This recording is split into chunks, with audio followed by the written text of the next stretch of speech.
Donc, bonjour à tous ceux qui viennent de nous rejoindre pour ce webinaire sur la thématique du One Health, une seule santé. Comme vous le savez, en effet, près de 60% des maladies humaines infectieuses ont une origine animale. On reverra ces éléments-là à l'occasion des interventions qui vont se dérouler au cours des 2 heures que nous allons passer ensemble.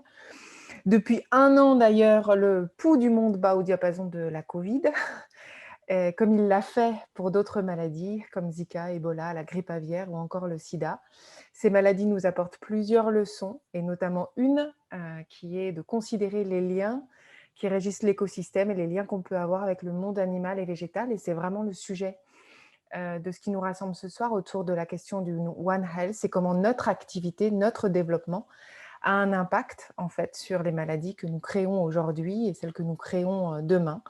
Il y a cette prise de conscience autour de la thématique One Health et nos étudiants du master promotion de la santé, du master 2 promotion de la santé, ont décidé, compte tenu de l'actualité brûlante de ce concept-là, de centrer finalement leur webinaire annuel sur cette thématique-là. Pour ça, nous avons invité un panel d'experts sur ce sujet-là. Qui vont prendre la parole successivement au cours de ces 2 heures-là. Je les présenterai tout à l'heure brièvement, mais nous avons une organisation en fait en 3 temps. Un premier temps qui sera consacré à un balayage de ce concept-là du One Health. Un deuxième temps autour d'une table ronde où on va aborder et approfondir en réalité ce concept de One Health. Et puis, il y aura un espace dédié aux questions-réponses. Pour les questions, je vais demander à chacun d'entre vous en fait, de les poser sur le petit chat que vous avez en bas à droite de votre écran, qui s'appelle Q et R, de les poser directement à l'écrit sur cet espace-là. Et une de nos étudiantes les synthétisera et le reposera à nos panélistes à la fin de la table ronde. Alors, quelles sont les personnes que nous avons autour de la table virtuelle pour évoquer cette question du One Health? Le professeur Hélène Carabin, qui est titulaire d'une chaire de recherche au Canada en épidémiologie et une seule santé à la Faculté de médecine vétérinaire et l'École de santé publique de Montréal, qui est directrice du groupe de recherche en épidémiologie des zoonoses et santé publique, et qui est responsable de l'axe Une seule santé du monde au Centre de recherche en santé publique de l'Université de Montréal. Le professeur Éric Muraille, qui est biologiste, immunologiste et maître de recherche au Fonds de la recherche scientifique belge. Le professeur Serge Morand, qui est chercheur au CNRS et au CIRAD, professeur invité à la faculté de médecine tropicale Université de Maïdol à Bangkok. Le professeur Jean-François Guégan, qui est directeur de recherche de classe exceptionnelle IRD INRAE, professeur à l'EHESP aussi et fondateur de plusieurs enseignements dédiés à la santé environnementale et approchant cette thématique du One Health, président aussi du conseil scientifique de l'École nationale vétérinaire de Toulouse et membre du conseil scientifique international de santé publique France. Nous avons également professeur Simone Mathoulin-Pellissier qui va ouvrir en fait cette session, qui est professeure de santé publique et d'épidémiologie ici à l'Université de Bordeaux, directrice de l'équipe Épicène pour épidémiologie du cancer, exposition environnementale, et qui est aussi directrice générale de l'Institut de santé publique d'épidémiologie et de développement qui organise ce webinaire et moi-même qui vais animer en fait cette séance-là. Je suis titulaire d'une chaire sur la prévention et co-directrice d'une équipe de recherche dédiée aux méthodes en santé des populations. Je vais laisser sans plus attendre la parole à Simone Mathoulin-Pellissier afin qu'elle puisse introduire ce webinaire. Merci Simone. Merci Linda, merci à toutes et à tous. Là, j'ai vu tout à l'heure, vous êtes à 178. Donc, je voulais intervenir très rapidement parce que je vais vous laisser dans ce sujet passionnant avec les intervenants que les étudiants et étudiantes ont choisis. Je voulais intervenir pour féliciter déjà nos étudiants de ce Master 2, de l'initiative. Alors, la thématique est bien sûr très bien choisie, mais l'année dernière, la thématique était aussi bien choisie et elle est aussi d'importance, c'était la littératie. Cette année, c'est One Health.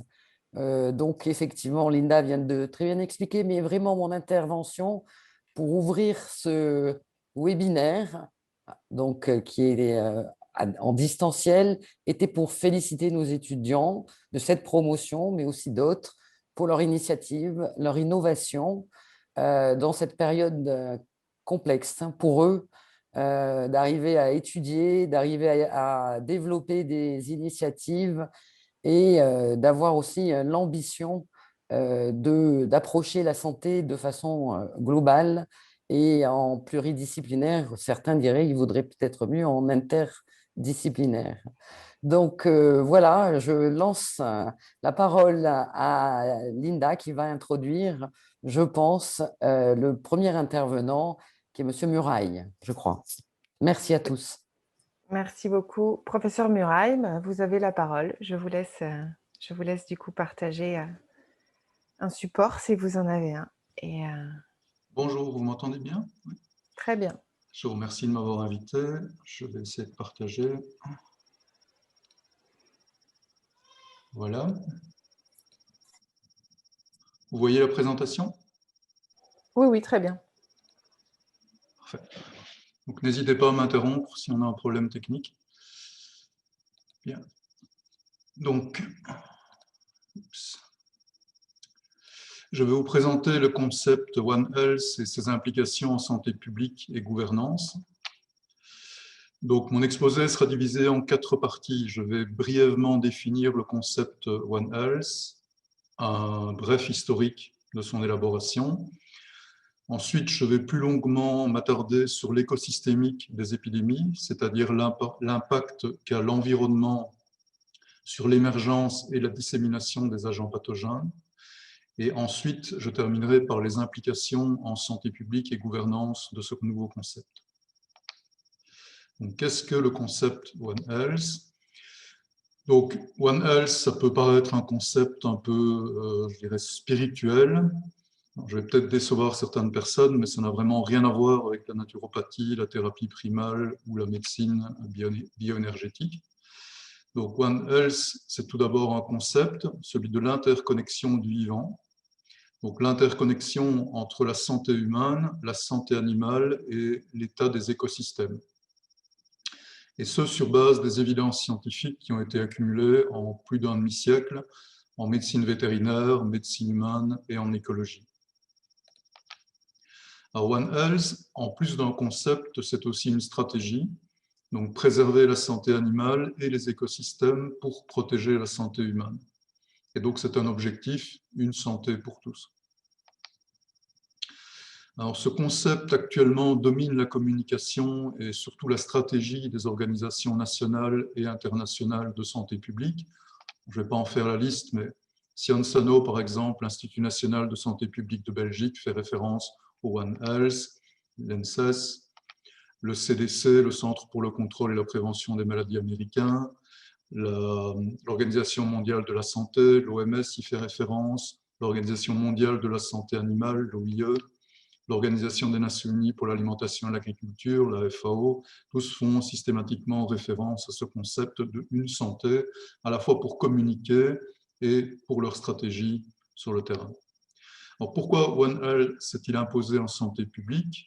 Parce que c'est le cadre conceptuel permettant de comprendre l'émergence des épidémies et donc de les anticiper, voire de les prévenir. Alors, un bref historique du concept. Donc, le concept prend naissance avec la publication en 1984 d'un ouvrage par Calvin Schwab, Médecine vétérinaire et santé humaine, qui souligne en fait l'interconnexion entre santé humaine et santé animale, concept qu'il appellera le concept une médecine. Donc, actuellement, Calvin Schwab est largement considéré comme un des pères de l'épidémiologie moderne. Ensuite, deuxième grande étape, la communication des 12 principes de Manhattan à l'université Rockefeller en 2004 à New York. Donc, dans ces 12 principes, en substance, on va retrouver une reconnaissance des liens entre santé animale, santé humaine et environnement. On rajoute un troisième compartiment. Et surtout, on fait le constat qu'une approche monodisciplinaire est incapable en fait de parfaitement appréhender cette interconnexion du vivant. Donc les 12 principes souligne l'importance d'utiliser une approche multidisciplinaire pour aborder cette interconnexion. Donc ça mène à l'émergence de toute une série de nouvelles disciplines, notamment l'éco-épidémiologie, qui est donc l'étude de l'importance de l'environnement sur l'émergence, la dissémination des agents infectieux. Ces 12 principes soulignent également l'importance des sciences humaines, par exemple dans la communication avec le grand public pour favoriser l'acceptation des politiques sanitaires, pour l'étude de l'impact des conditions sociales sur la dissémination des agents pathogènes. Et donc enfin, troisième étape, en 2008, c'est la communication officielle sur le concept One Health, à l'occasion d'une conférence à Sharm el-Sheikh sur les pandémies de grippe influenza. Et donc, globalement, l'idée est de souligner cette interconnexion, le fait que la santé humaine n'est pas isolée, elle est vraiment dépendante de la santé des animaux, dépendante de l'état des écosystèmes, et également souligner l'interdépendance entre, par exemple, l'économie et les écosystèmes et la santé humaine. Donc souvent, on a tendance à considérer santé publique, économie comme deux mondes relativement séparés. C'est surtout une vision qui domine en économie. C'est une vision qui vole en éclats en fait quand on analyse l'impact qu'ont les modèles économiques sur les écosystèmes et la manière dont les dégâts sur ces écosystèmes se répercutent ensuite sur la santé animale et sur la santé humaine. Alors, One Health, ce n'est pas la seule approche holistique, la seule approche globale de la santé. On a également Eco Health et Planetary Health.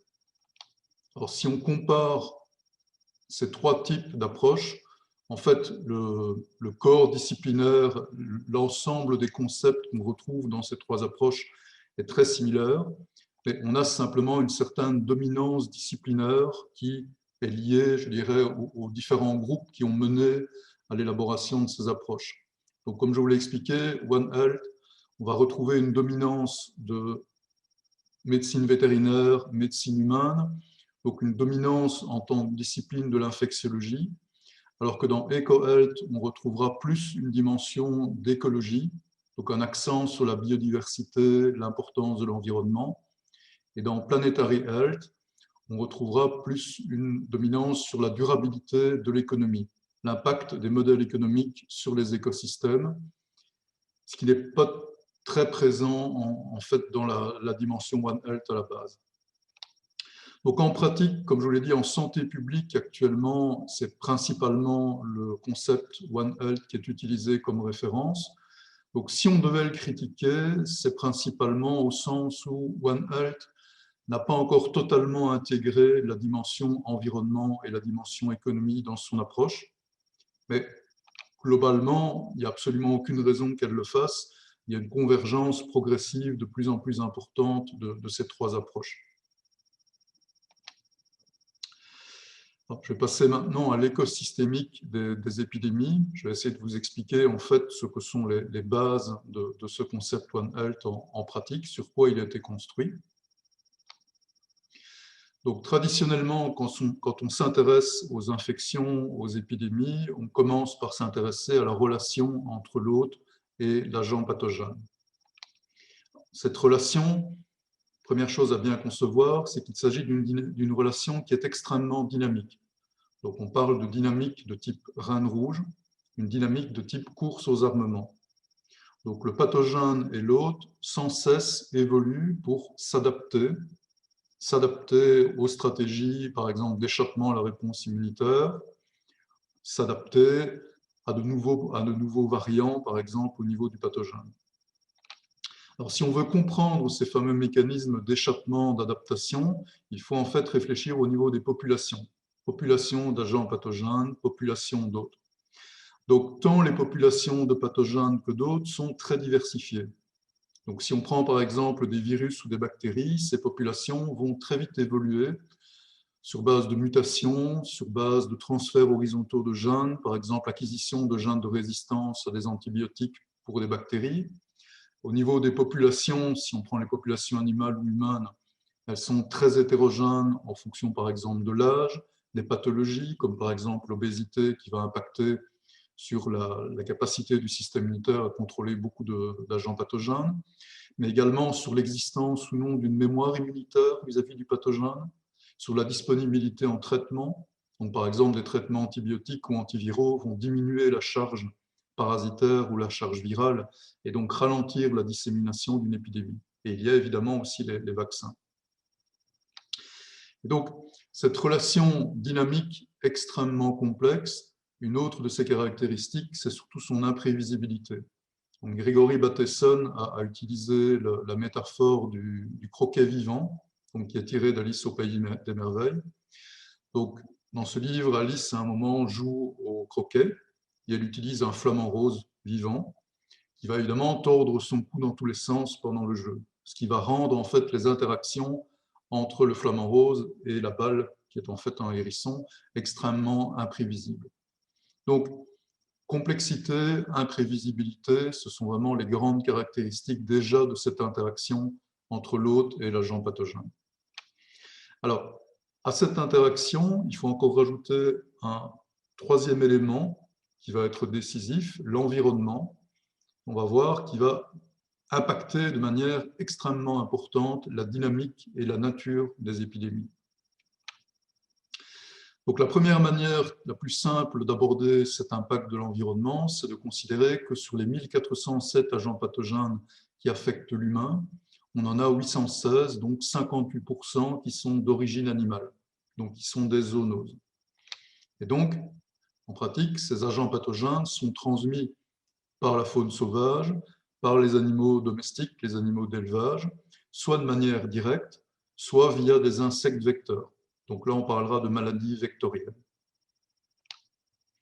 Et une partie de ces agents pathogènes, approximativement 30%, sont ensuite capables de transmission interhumaine, ce qui est une étape indispensable pour avoir de grandes épidémies pouvant éventuellement dégénérer en pandémie.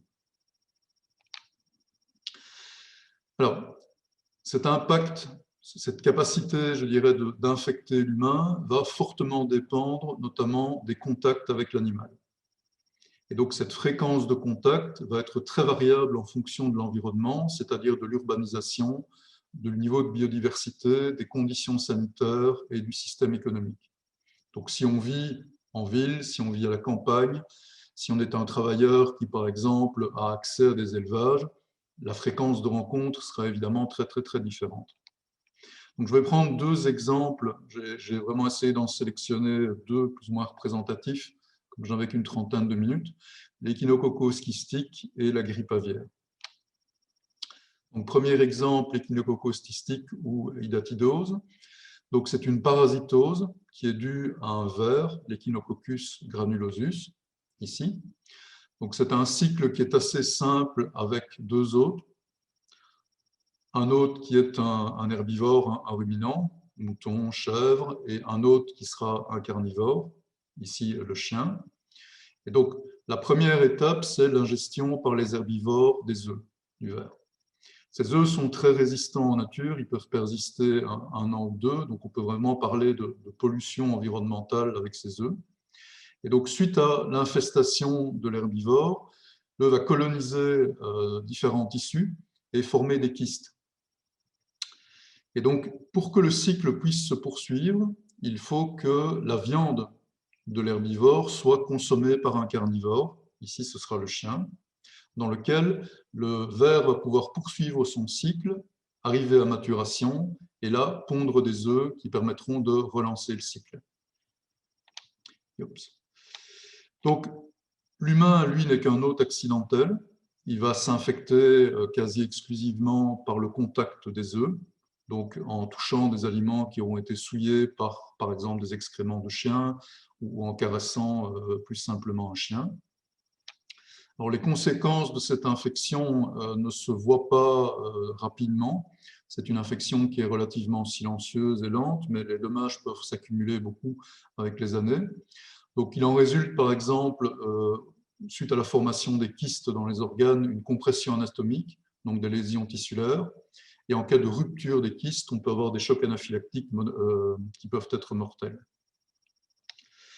Donc, une question intéressante face à ce type de pathologie, c'est pourquoi est-ce que certains pays présentent un très haut taux de parasitose et d'autres pratiquement pas.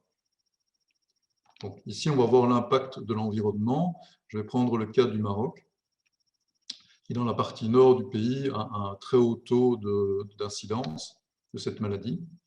Et donc, le principal problème, en fait, au Maroc, c'est assez évident quand on visite le pays en s'intéressant à cette parasitose, c'est la gestion des abattoirs. Donc la majorité des abattoirs au Maroc ont une déficience totale en matière de normes d'hygiène même basiques.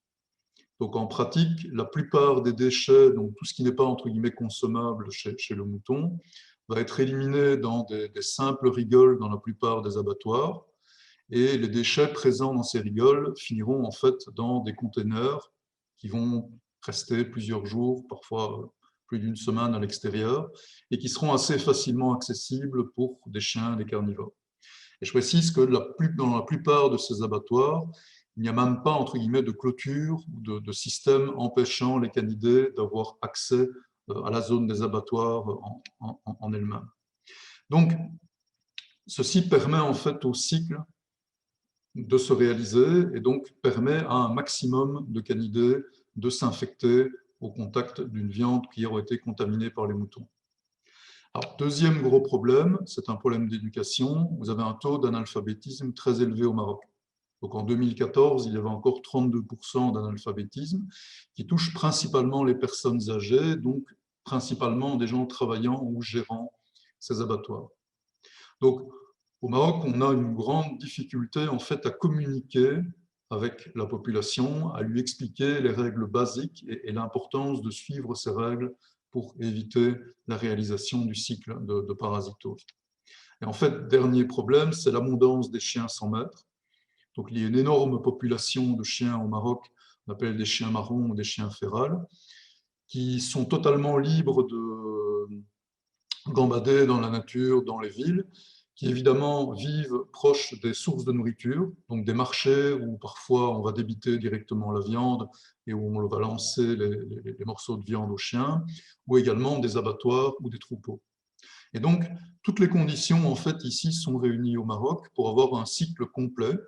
On a les chiens qui peuvent s'infecter par de la viande contaminée et qui peuvent ensuite contaminer l'environnement autour des troupeaux, ce qui permet l'infestation des herbivores et de l'infestation des humains. Donc cet exemple souligne bien l'importance des infrastructures sanitaires et de l'éducation dans le contrôle des épidémies. Alors, deuxième exemple plus complexe de zoonose, la grippe aviaire, qui est due au virus influenza. Donc ce virus, c'est un virus ARN, famille des Orthomyxoviridae, 4 types A, B, C, D. On va s'intéresser principalement au type A, qui est le plus important pour ce type d'infection, le plus important pour les infections humaines également. Donc sa structure est assez simple. Ici, vous avez le matériel génétique de l'ARN qui est entouré par une membrane lipidique qu'on appelle le péplos. Et dans cette membrane lipidique, vous avez principalement 2 protéines qu'on appelle l'hémagglutinine, H, et la neuraminidase, N. Et donc, les sous-types de virus sont définis par le type d'hémagglutinine et le type de neuraminidase. Donc, on a 18 hémagglutinines différentes qui ont été décrites et 11 neuraminidase différentes. Donc, ça donne les différentes combinaisons H1, N1 et ainsi de suite. Alors, le réservoir principal de ces virus, ce sont les oiseaux sauvages. Donc, on retrouve l'essentiel des virus influenza en nature chez les oiseaux sauvages. Et les contacts avec les élevages de volailles, ou éventuellement les contacts directs avec l'humain, ou des contacts avec les porcs, permettent le passage du virus et le développement de grippe porcine, de grippe aviaire ou de grippe. Et il y a évidemment une circulation entre les animaux d'élevage et l'humain. Alors, une grande caractéristique de ce virus influenza, c'est que son génome d'ARN est composé de 8 pièces différentes, ici. Et ça, cette caractéristique va permettre ce qu'on appelle des réassortiments du matériel génétique du virus. Donc concrètement, si un individu est infecté par 2 virus différents, que ces 2 virus infectent la même cellule, il y a une possibilité de réassortiment des pièces du génome. Et donc, ici, en un seul cycle de multiplication du virus, on a la possibilité de créer un nouveau virus dont le matériel génétique est un mélange des deux virus précédents qu'on pourra appeler des virus parents. Donc, on parle dans certains cas de sexualité virale. C'est assez proche, en fait, quelque part d'un processus de méiose. Et donc, ce système, qui permet une évolution très très rapide du génome, s'ajoute au système plus classique d'évolution basé sur la dérive antigénique, sur la dérive génique, qui est basée sur des simples mutations ponctuelles au niveau du génome. Alors, on va s'intéresser à la Chine, principalement parce qu'en fait, c'est un des leaders dans l'élevage de poulets. Donc, elle a multiplié par 25-30 sa production de poulets dans les dernières décennies, et elle est devenue un des centres, entre guillemets, pour les épidémies de grippe aviaire. Donc 5 milliards de volailles sont élevées en Chine, dans pratiquement 20 millions de fermes.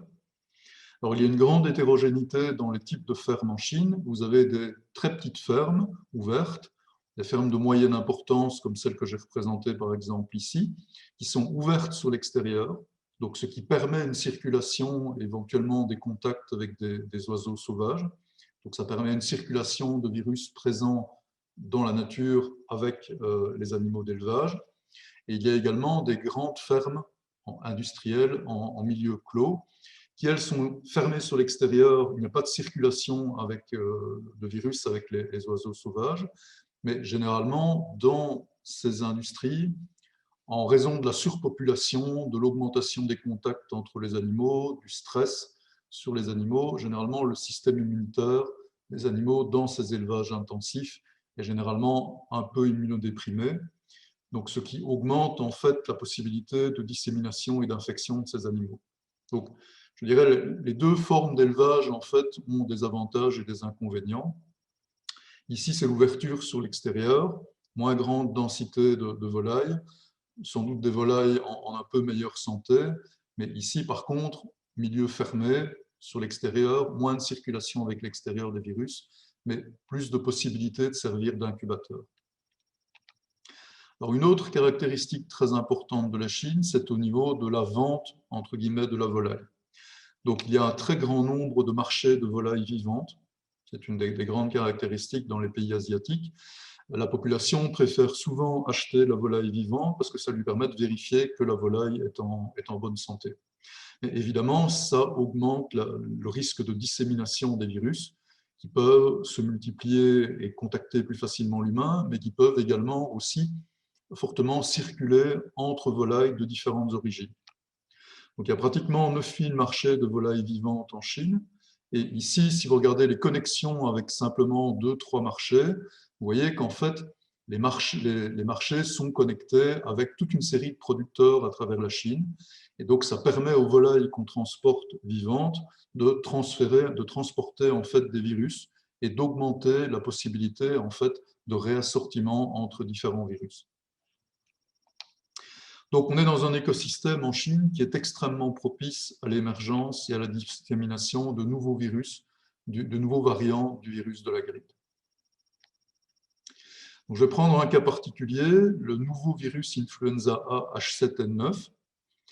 Donc, c'est un virus qui a été pour la première fois détecté en 2013 à Shanghai, qui présentait une virulence faible chez l'oiseau et une virulence haute chez l'humain. Donc, il était associé chez l'humain à une mortalité déjà de 20-40%, très élevée.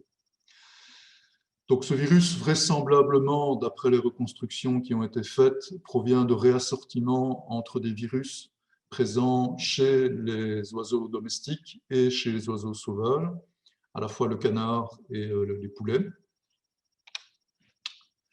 Et il a donné naissance à plusieurs épidémies chez l'humain. Donc ici, ce que vous voyez sur ce graphe, c'est le nombre de cas humains qui ont été observés en 2013, 2014, 2015, 16, 17. Donc il y a eu 5 pics, 5 vagues épidémiques dues au H7N9 chez l'humain. Alors, ce qui est assez intéressant, c'est que la virulence de ce virus a évolué pour la volaille. Donc, elle a toujours été très élevée à la base chez l'humain, 20-30% de mortalité. On a eu 1567 infections humaines et 615 cas fatals au dernier bilan en 2018. Donc, forte mortalité chez l'humain dès le départ. Par contre, faible virulence chez l'animal jusqu'en 2017. Donc, en 2017, on a eu une épidémie particulièrement importante au niveau de la volaille, avec un impact particulièrement grave chez l'humain. Et c'est l'impact et le danger économique qui, en fait, a décidé la Chine à lancer une vaccination de masse sur la volaille. Alors, il y a plusieurs enseignements à tirer de ça. Donc, le premier, il n'est pas glorieux pour la Chine, c'est le fait que c'est le danger économique qui l'a motivé à lancer une vaccination de masse, plus que vraisemblablement le danger humain, parce qu'il y avait quand même eu 4 pics épidémiques qui touchaient l'humain auparavant, avec un virus très mortel et qui avait quand même une capacité pandémique qui n'était pas négligeable, même si la transmission interhumaine pour ce virus était relativement faible. Alors, conséquence de cette vaccination de la volaille, on a eu une disparition quasi complète des cas d'infection humaine. Donc, c'est une belle illustration du fait que protéger l'animal protège évidemment l'humain. Donc, ici, vous pouvez voir la dynamique entre guillemets de l'infection entre 2012 et 2019. Vous allez voir le pic de 2017 qui est particulièrement impressionnant, le fait qu'on a eu des foyers qui en fait ont disséminé dans pratiquement toute la Chine et jusqu'au Japon. Et vous allez voir l'impact de la vaccination. Là. Donc on a complètement écrasé la majorité des foyers.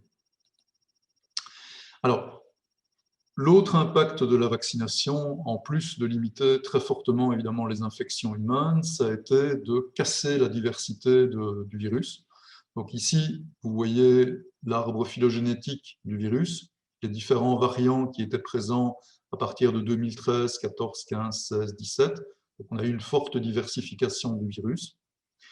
Ici, le vaccin a clairement limité cette diversification, mais il faut quand même remarquer que tous les variants n'ont pas été bloqués par le vaccin. Une partie des variants se sont développés. Et donc, en 2019, on est déjà dans une dynamique où on envisage une deuxième phase de vaccination contre ces nouveaux variants pour éviter une rediversification et de nouveau de rentrer dans une dynamique de type crâne rouge avec de nouvelles infections humaines.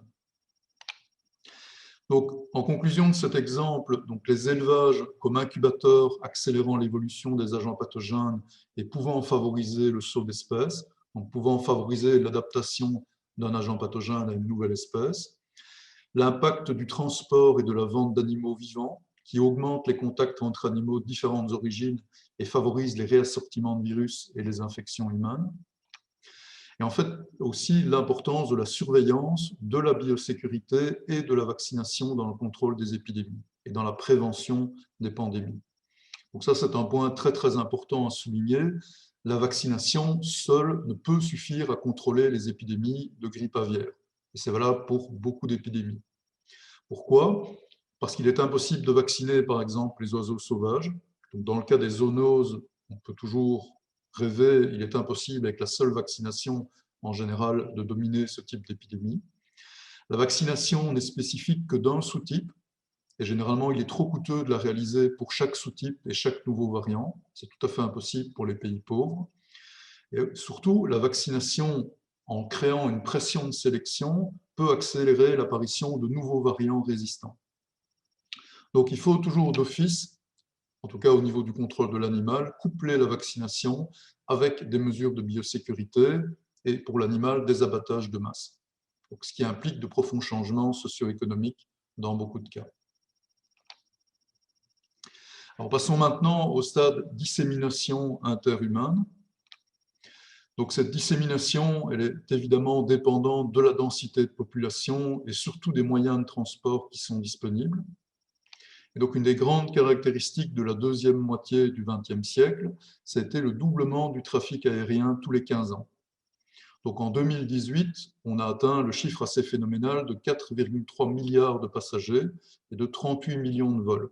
Donc, ce qui crée une interconnexion vraiment majeure au niveau mondial. Et donc, deux exemples très rapides de dissémination d'agents infectieux bien contagieux. Donc, la pandémie de H1N1 de 2009. Donc, elle a pour origine des élevages de porcs aux États-Unis. En tout cas, c'est l'hypothèse qui prévaut toujours à l'heure actuelle. En moins de 3 mois, donc apparition en avril, 3 mois en juin, 11 juin, l'OMS décrète la pandémie mondiale. Pandémie de SARS-CoV-2, je pense que je n'ai pas besoin de vous résumer la situation. Apparition en Wuhan en décembre 2019. 3 mois plus tard, de nouveau, le 11 mars, l'OMS décrète l'état de pandémie. Alors, ce qui est intéressant ici, c'est que contrairement au H1N1 où on disposait uniquement des données de déclaration de cas, ici, les données en fait sont des données rétrospectives, donc des analyses génomiques réalisées sur des prélèvements de sang. Et donc, quand l'OMS a décrété le 11 mars l'état de pandémie, l'OMS ne disposait évidemment pas de ces données rétrospectives. Et si vous voyez ici, par exemple, le cas de janvier 2020, en janvier 2020, vous aviez déjà le virus qui était présent en Europe et aux États-Unis. Donc, quelque part, en moins d'un mois, le virus avait déjà disséminé. Et si l'OMS avait disposé de ces données, je pense que l'OMS aurait déjà déclaré l'état de pandémie dès janvier. Donc, dans un monde interconnecté, à partir d'un certain niveau de contagiosité, les épidémies se transforment systématiquement en pandémie et donc en menace globale. Alors, cette rapidité de dissémination, on l'a bien vu récemment, invalide fortement la stratégie vaccinale. Donc, classiquement, on considère qu'il faut 7-8 ans en moyenne pour développer, produire et valider un vaccin. Et donc, en absence de traitement spécifique, en absence de vaccin, il ne reste que le dépistage, la quarantaine et la distanciation sociale. Alors, dans le cas du SARS-CoV-2, on a déjà 1,4 million de morts en une année. On a réussi en une seule année à produire un vaccin, donc c'est vraiment un record absolu. On me l'aurait demandé il y a 2 ans si c'était possible, j'aurais dit non. Donc c'est un record, mais il faut bien prendre en considération que même si on dispose d'un vaccin maintenant, il faudra bien plus d'une année pour vacciner toute la population. Donc l'OMS a fait quelques prévisions. D'après l'OMS, il n'y aurait qu'une seule personne sur 10 sur la planète qui sera vaccinée durant cette année. Donc il faudra vraisemblablement 2, 3, peut-être 4 ans pour vacciner 70-80% de la population mondiale, en tout cas si on n'accélère pas les choses. Alors, troisième gros problème à prendre en considération, c'est ce qu'on appelle les agents pathogènes émergents. Il faut savoir que c'est un concept qui finalement est relativement nouveau, en tout cas pour ceux qui connaissent un peu l'historique des épidémies. Donc, dans les années 80, il y a eu une espèce de vague d'optimisme dans les années 70-80 qui était liée au fait que les grandes vaccinations mondiales avaient donné de très très bons résultats. On avait éradiqué la variole, on était en passe de contrôler la poliomyélite. Les antibiotiques fonctionnaient extrêmement bien, il y avait très peu de résistance. Et donc, il y a une espèce d'euphorie qui ont amené beaucoup de scientifiques à penser, à dire qu'on allait être capable à terme de progressivement éradiquer la plupart des agents infectieux pathogènes. Et donc, on allait être capable de refermer le livre des maladies infectieuses. Donc, en fait, en 1980, avec l'épidémie du HIV, le virus de l'immunodéficience humaine, on a très vite déchanté. C'est le premier pathogène émergent qui a été vraiment médiatisé, qui a réellement impacté le monde. Et là, on a fait véritablement la découverte, entre guillemets, de ces agents infectieux nouveaux. Et donc du concept qu'on ne fermera en fait jamais le grand livre des maladies infectieuses. On sera toujours confronté à de nouveaux types d'agents pathogènes infectieux. On est vraiment toujours dans une dynamique de type reine rouge. On va devoir systématiquement toujours s'adapter aux nouveaux agents infectieux. Donc concrètement, entre 1940 et 2004, on a 335 maladies infectieuses émergentes qui ont été documentées, 60% qui sont d'origine animale, donc des zoonoses. Et ce qui est très, très intéressant, c'est qu'on a de nouveau une corrélation importante entre zones d'émergence et facteurs socio-économiques, environnementaux et écologiques. Donc la densité de population, l'usage des sols, l'agriculture, l'invasion des écosystèmes naturels, la présence d'un commerce intense d'animaux sauvages, tout ça va définir en fait des hotspots d'émergence sur la carte mondiale pour les agents infectieux.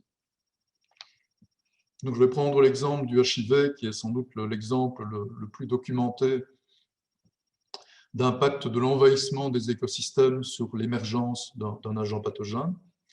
Donc, pour ceux qui se rappellent de cette époque, il y a eu énormément d'hypothèses qui ont été émises concernant l'origine du HIV. Donc, il y a eu les hypothèses complotistes comme quoi c'était peut-être une arme développée pour tuer les homosexuels. On a également produit des hypothèses comme quoi ce serait le résultat de vaccinations en Afrique qui auraient mal tourné. En fait, des études plus récentes, il a fallu pratiquement 30 ans pour faire la lumière sur l'émergence du HIV.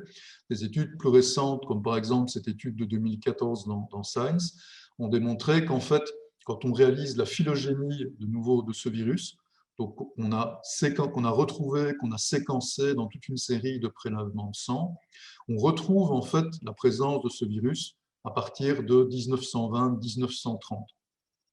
Donc, une date qui est bien antérieure aux campagnes de vaccination en Afrique ou à toute possibilité technique de manipuler ou de créer un virus.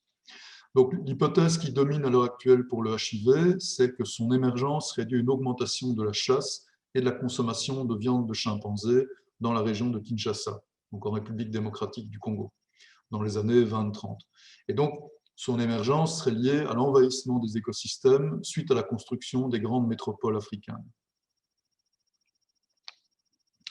Donc, conclusion intermédiaire pour cette partie, on ne peut pas considérer les épidémies et les pandémies comme ce qu'on appelle en économie des signes noirs, c'est-à-dire des événements qui seraient imprévisibles et exogènes au système socio-économique.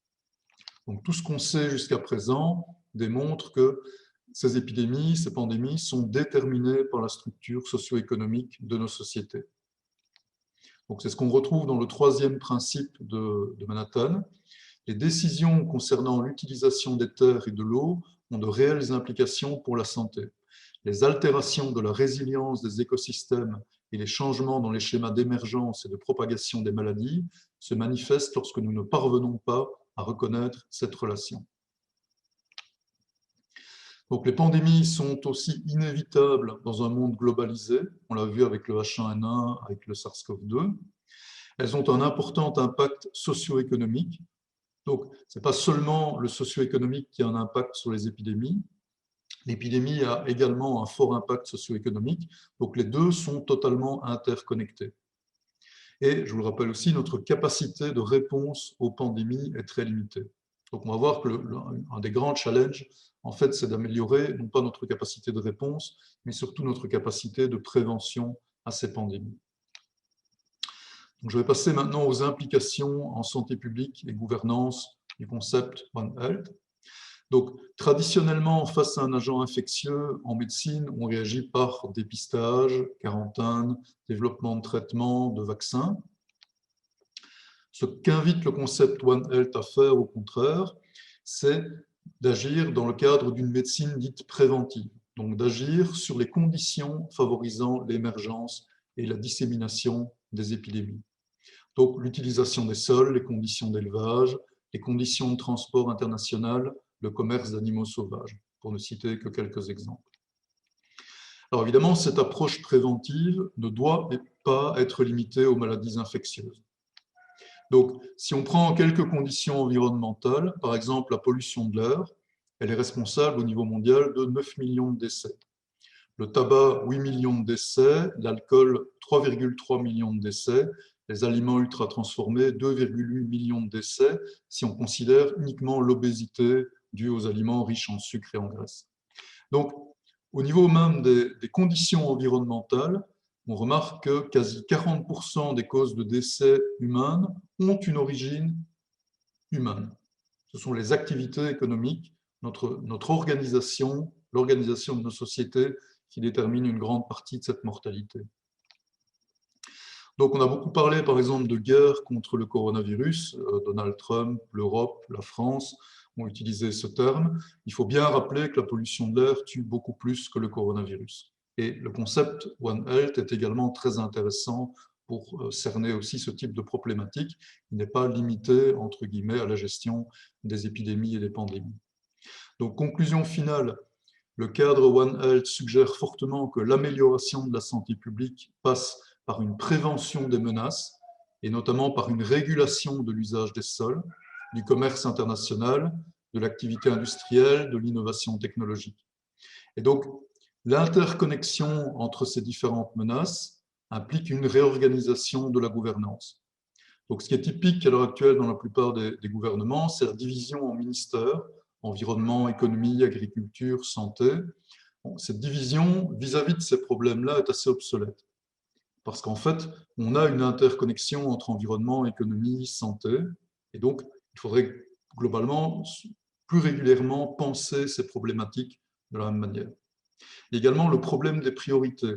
Donc, on peut remarquer que la plupart des gouvernements, la plupart même des ministères, fixent des priorités. Or, avec l'interconnexion entre biodiversité, par exemple, environnement, santé humaine, santé animale, ça a relativement peu de sens en fait de prioriser les actions. Il faut vraiment en fait se refixer un nouveau cadre de réflexion. Donc c'est ce que dit en gros le 5e principe de Manhattan, concevoir des approches adaptatives, holistiques, globales, et tournées vers l'avenir pour la prévention, la surveillance, le suivi, le contrôle et l'atténuation des maladies émergentes et réapparues, qui tiennent pleinement compte des interconnexions complexes entre les espèces. Encore 2 derniers points. Donc, les menaces globales, pandémie, réchauffement climatique, pollution atmosphérique et plastique, ne sont détectables et gérables que via une approche scientifique. Donc, ça pose la question également de la place de la science dans la gouvernance de nos sociétés. On a vu beaucoup de conflits entre les experts et les politiciens, notamment en France et en Belgique. Donc, c'est une question qui est aussi très, très prégnante. Et enfin, pour conclure, la lutte contre les menaces globales nécessite une réponse globale, c'est-à-dire une coopération internationale. Et donc ça implique une même vision des priorités entre les différents États. Est-ce qu'il faut prioriser la santé humaine? Est-ce que c'est plutôt l'économique qui doit être prioritisé? Ça, c'est un problème véritablement d'une définition consensuelle minimale de ce qui est le bien commun. Qu'est-ce qui est la priorité, entre guillemets, dans l'action? Pour avoir une coopération internationale, c'est quelque chose qui doit absolument être résolu. Donc, comme message final, je dirais que le concept One Health mène à repenser en profondeur la politique de santé publique, la gouvernance, le rôle de la science, l'éthique. Et ce message, globalement, est actuellement très présent dans une grande partie des publications scientifiques. Je vais prendre juste l'exemple ici d'un article publié en 2015 dans Lancet sur le concept Planetary Health. L'une de ses conclusions majeures, c'est que les systèmes actuels de gouvernance et d'organisation des connaissances humaines sont insuffisants pour faire face aux menaces à la santé planétaire. Donc, le point, c'est vraiment d'apprendre à penser et à gouverner autrement pour faire face à ces menaces. Je vous remercie de votre attention. Merci beaucoup, professeur. Oui. Et je suis désolé pour mon chat qui est un peu perturbé. Mais il participe, voilà, c'est ça, One Health. Voilà. Merci beaucoup pour cette présentation qui était vraiment très, très claire avec ces exemples voilà, que l'on connaît, mais qu'on n'avait pas forcément décrypté sous cet angle et qui nous permettent vraiment de bien comprendre ce concept-là et ses limites, hein, celles que vous avez évoquées à la fois dans le combat contre, pour reprendre des termes à la mode, contre les épidémies qu'elles génèrent, les limites de la vaccination, voilà, avec la malléabilité, l'habilité de ces virus-là, mais aussi de ne pas avoir de réflexion plus profonde sur l'organisation de nos sociétés et comment… Non, en fait, il faut vraiment prendre l'opportunité, on le répète, mais je ne sais pas si les gens prennent vraiment conscience de l'importance de ça, de vraiment prendre cette pandémie de SARS-CoV-2 comme un crash test et d'engager une réflexion très profonde sur toute une série d'éléments en fait, dans l'organisation de nos sociétés qui favorisent ce type de pandémie. Parce que ce n'est pas du tout un accident, c'est vraiment un révélateur à la fois de ce qui permet l'émergence de ces épidémies, mais également de nos insuffisances à y réagir. Oui, et vous l'avez très bien souligné, hein, ce côté non accidentel, quasi prévisible. Hein, si ce n'est pas SARS-CoV, c'est autre chose, et puis demain, ça sera autre chose de toute façon. Et puis cette récurrence du fonctionnement, en fait, hein, pratiquement 3 mois après, on a une pandémie selon les mêmes logiques, à la fois de spot, vous l'avez très bien expliqué, puis ensuite de diffusion par nos modalités de mondialisation, de transport, de marchés mondiaux. Voilà, on a finalement tous les déterminants de la création de ces pandémies-là. Et d'ailleurs, votre propos, et ça me permettra d'introduire la table ronde et ma première question, cette question du One Health, ce concept du One Health, moi, ça m'évoque un concept finalement un petit peu plus ancien, qui est celui des déterminants structuraux de la santé, pas beaucoup plus ancien d'ailleurs, et pas beaucoup plus approprié d'ailleurs par nos politiques, qui est celui des déterminants structuraux de la santé, hein, de penser que Oui, mais voilà, qu'elle ne s'enracine pas dans le fait social et notre organisation sociale ou sociétale, ça n'a pas de sens en fait en termes de conduite des en fait, politiques. quand on prend l'historique même des épidémies ou des réflexions qui ont lieu dessus, à chaque étape de développement des sociétés humaines, en fait, on a créé des nouvelles conditions pour l'émergence et la propagation des épidémies.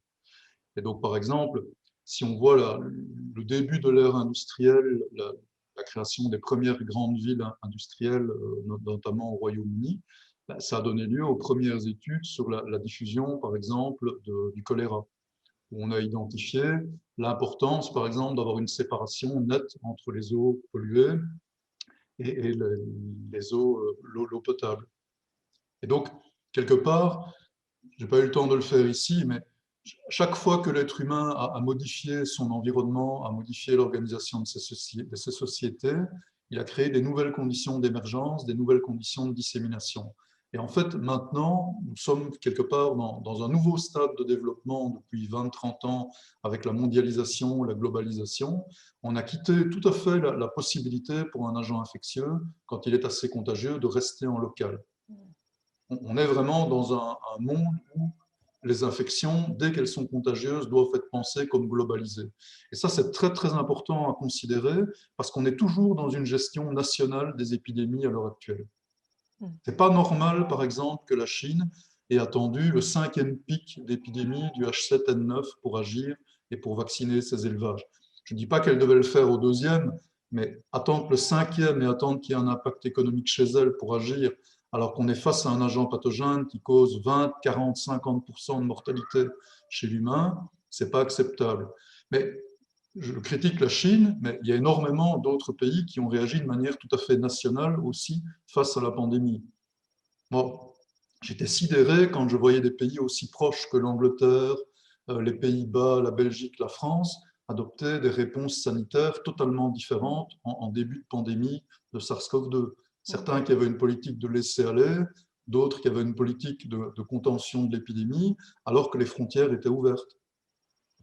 Ça n'a pas de sens. Au minimum, on a une politique qui est continentale. Donc, à ce niveau-là, il faut véritablement qu'il y ait une réflexion de fond qui s'amorce. On voit bien que ça illustre ce que vous souleviez de limite peut-être à la compréhension par les politiques publiques de ce concept-là. C'est justement cette notion d'ouverture qu'on n'a pas en fait dans la manière dont on écrit et dont on applique nos politiques publiques. Là, vous évoquez le resserrement national des mesures en fait, sans se préoccuper de ce qui se passe dans le pays voisin, comme s'il y avait une espèce de mur qui allait protéger les pays les uns des autres et de ce type d'épidémie. Et vous l'évoquez aussi en intranational, le fait qu'on ne peut pas… Alors moi, du coup, c'est mes bébés qui hurlent à côté, je suis désolée, c'est pas un chat, mais c'est mes jumelles. On est dans une logique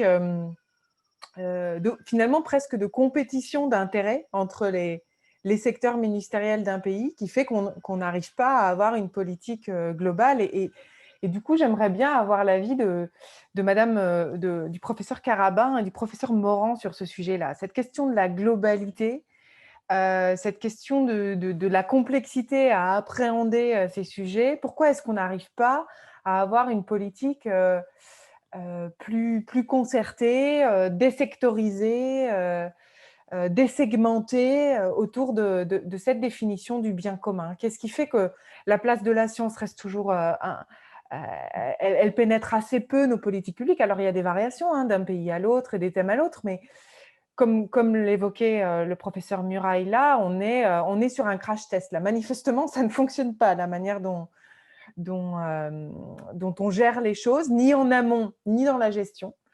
Qu'est-ce que vous en pensez, vous, professeur Carabin et professeur Morand? Alors, je vous laisse prendre la parole comme vous le voulez, de ces limites-là. Est-ce que vous avez des exemples où ça a été mieux géré? Est-ce que vous avez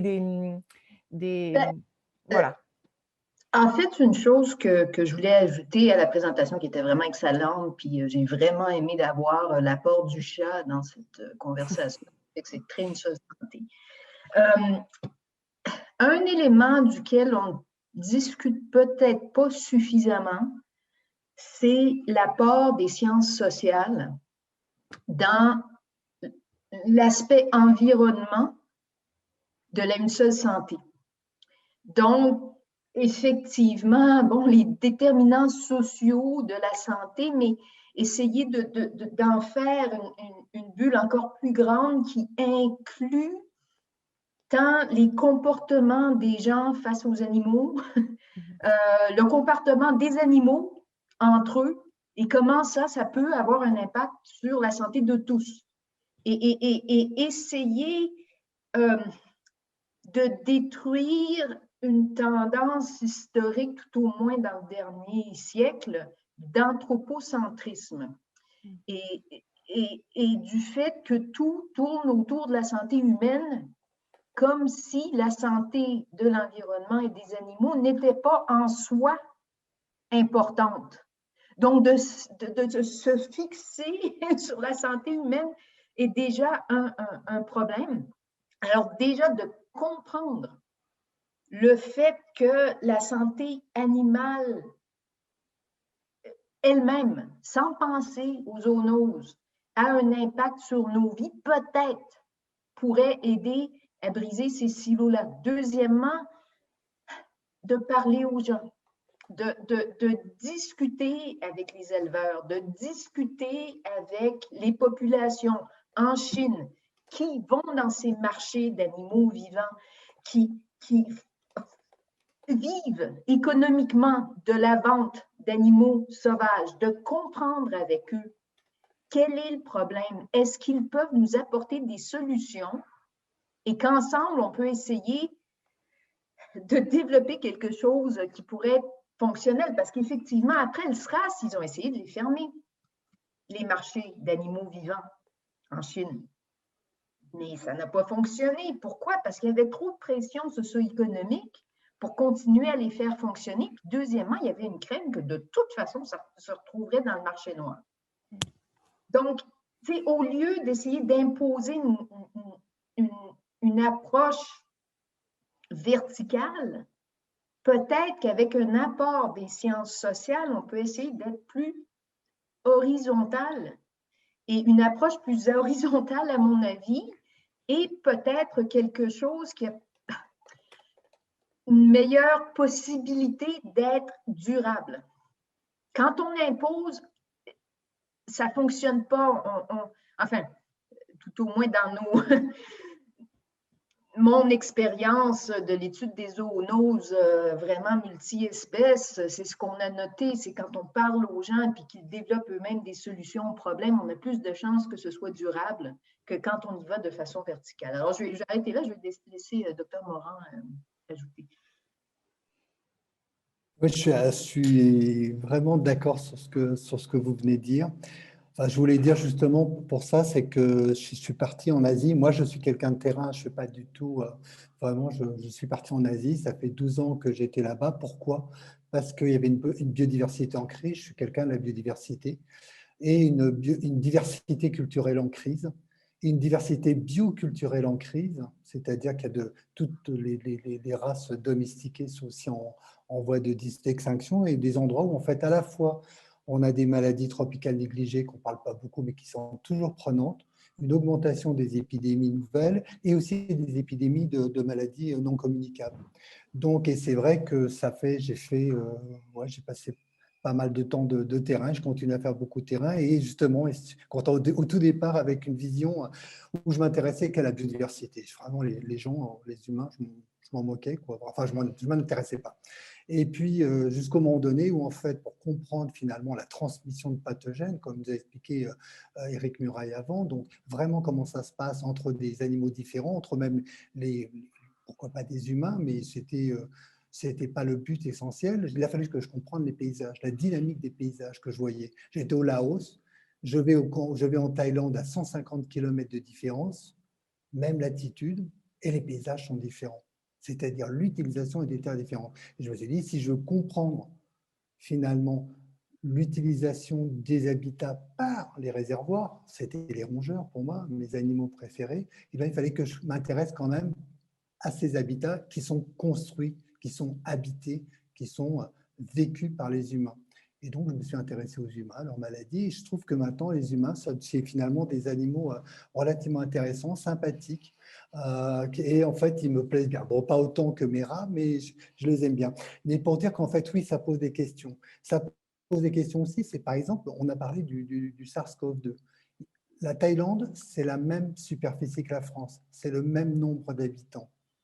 On a été les premiers à être directement en contact.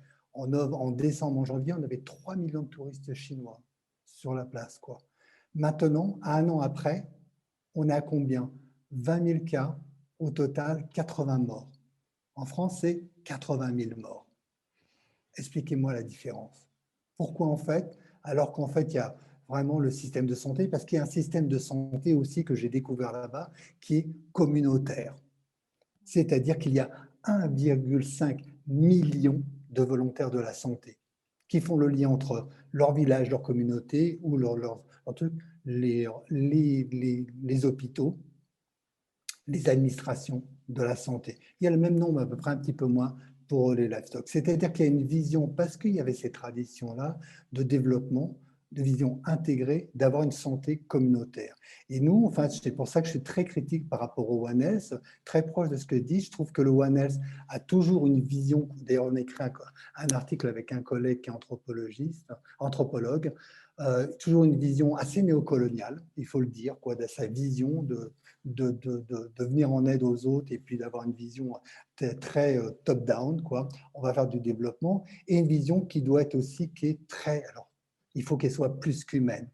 C'est-à-dire qu'il faut vraiment qu'on s'intéresse aux animaux. Et là, je reprendrai aussi le mode de gestion. Je ferai une critique très forte. La première critique, finalement, c'est le One Health. Ben non, pour moi, c'est toujours un clivage des trois santé, un clivage entre la santé animale et la santé publique. Si on parle de santé environnementale, on parle de santé, encore de santé publique, et on a une santé qui est de plus en plus individualisée, où la santé collective n'est plus. Alors, une critique aussi vers mon domaine de l'écologie, on a été aussi très, très absent, et souvent, en fait, on a un trouble sémantique autour de la santé des écosystèmes, de quoi on parle là-dedans, quoi. C'est-à-dire qu'on ne sait pas non plus expliquer de façon simple pourquoi en fait un système écologique, un écosystème et un socio-écosystème, c'est quelque chose qui est compliqué en interaction et comment on va pouvoir en fait l'aborder, le travailler et comprendre finalement du côté génétique qui va se passer jusqu'au côté biopolitique, c'est-à-dire quand on a une gestion de crise comme on est à l'heure actuelle, quoi. L'autre question, c'est vraiment les pratiques du One Health. Les pratiques du One Health, c'est des pratiques de gestion de crise. C'est-à-dire que quand c'est sérieux, eh ben, c'est une affaire de médecin. Et puis dès que finalement, et malheureusement les exemples qu'on a eu jusqu'à présent là, dès que finalement ça ne peut pas être traité par les médecins, là on fait appel au veto. Ben oui, parce qu'il faut soigner les animaux. Et je pense que c'est vraiment très clair en ce moment avec l'antibiorésistance, parce que c'est considéré comme un problème d'antibiotiques dans les élevages, et comme la rage, parce qu'il faut vacciner les chiens, et ce n'est pas un boulot de médecin, c'est un boulot de veto. Donc là, c'est quand même un grave souci sur ce. Et finalement, la gestion de crise, c'est-à-dire qu'on a une vision de gestion de crise qui est quand même très développée par les sciences vétérinaires, par les vétérinaires, la zootechnie, quoi, dans un monde de production, c'est-à-dire qu'en fait, finalement, qui n'a toujours pas pensé la transition agroécologique, comme en agronomie ou comme dans la foresterie, l'écoforesterie, et qui va toujours en fait travailler avec les méthodologies d'urgence de gestion de crise. Isolement, quarantaine, abattage de masse, alors que ça ne passe plus. Le professeur Éric Muraille nous a parlé d'éthique, et ben c'est ça aussi. C'est-à-dire que ça ne passe plus au niveau des gens, ça ne passe plus au niveau des éleveurs, ça ne passe plus au niveau de cette souffrance, des tueurs aussi qui sont en souffrance, de tout le monde est en souffrance. C'est-à-dire que finalement, quelque chose qui est considéré comme normal par la santé vétérinaire, et ben c'est quelque chose qui, par tout le monde autour, est considéré comme anormal. Ça ne peut plus être un mode de gestion.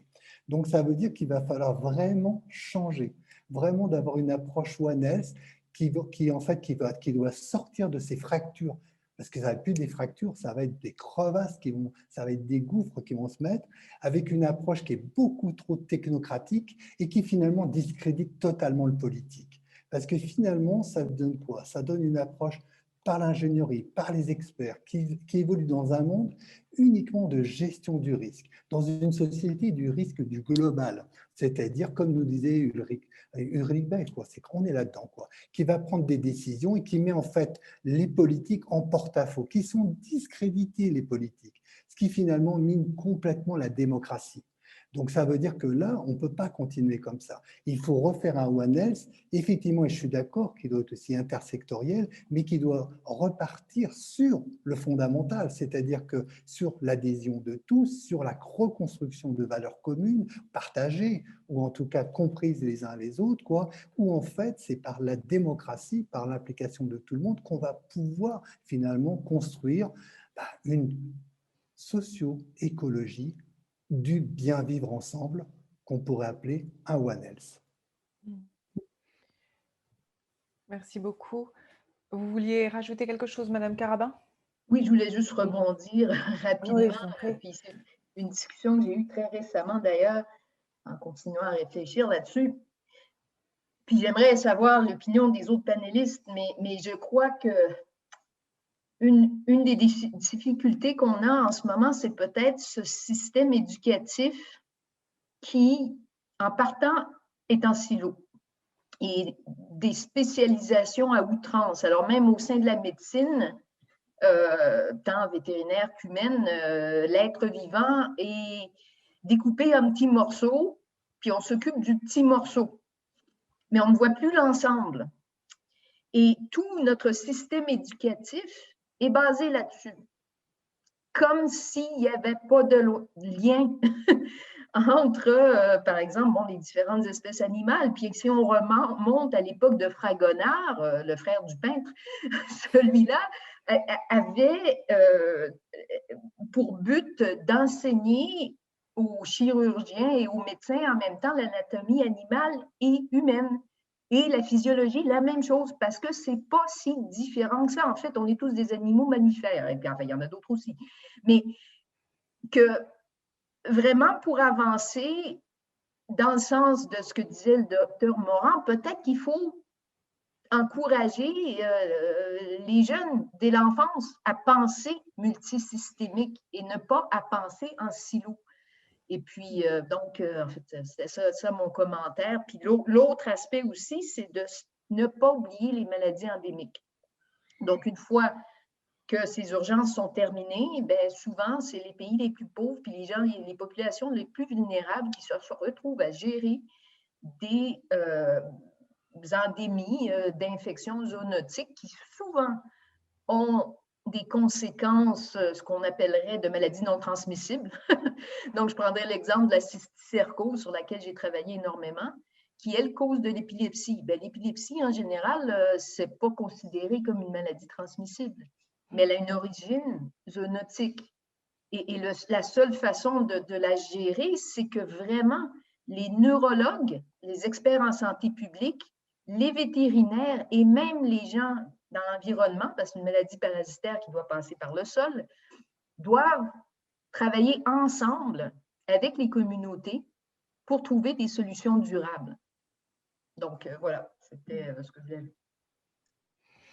Merci. C'est vrai que vous évoquez du coup, des limites au concept One Health que j'ai l'impression de voir partagé par par chaque progrès, par ce que l'on appelle progrès dans la santé publique. C'est-à-dire qu'on est parti, en gros, de la médecine préventive à la promotion de la santé, à la santé des populations et maintenant One Health ou Planetary Health. Mais finalement, on a toujours le même problème, hein, ce que vous évoquez là, cet anthropocentrisme qui fait que c'est que lorsque l'on est touché en tant qu'être humain qu'on s'intéresse finalement à notre environnement. Voilà, et ce qu'on est en train de faire. Et c'est trop tard, en fait. De ce que je comprends de votre propos, c'est que c'est déjà trop tard. Enfin, c'est jamais trop tard, évidemment, de revenir en arrière, mais c'est bien en amont qu'il faut considérer la santé végétale, la santé animale, et pas seulement lorsqu'elle nous touche par telle ou telle maladie, parce que là, on ne fait que réagir, en fait. Dans le cadre d'une gestion de crise, vous avez évoqué l'expertise ou technocentrisme, et ça, c'est malheureusement quelque chose que l'on observe dès qu'on parle de santé publique, hein. C'est terrible, c'est-à-dire que plus on appelle à un recours à un données probante, plus on se recentre sur de l'expertise ou du technocentrisme, et moins on prend avis de la population. Vous parliez de démarches communautaires, d'aller tout simplement parler aux gens et comprendre pourquoi est-ce qu'ils n'adoptent pas telle ou telle pratique qui peut les préserver, les protéger ou éviter la propagation de ces spots-là endémiques. Et puis évidemment, vous avez évoqué la question de la verticalité des décisions.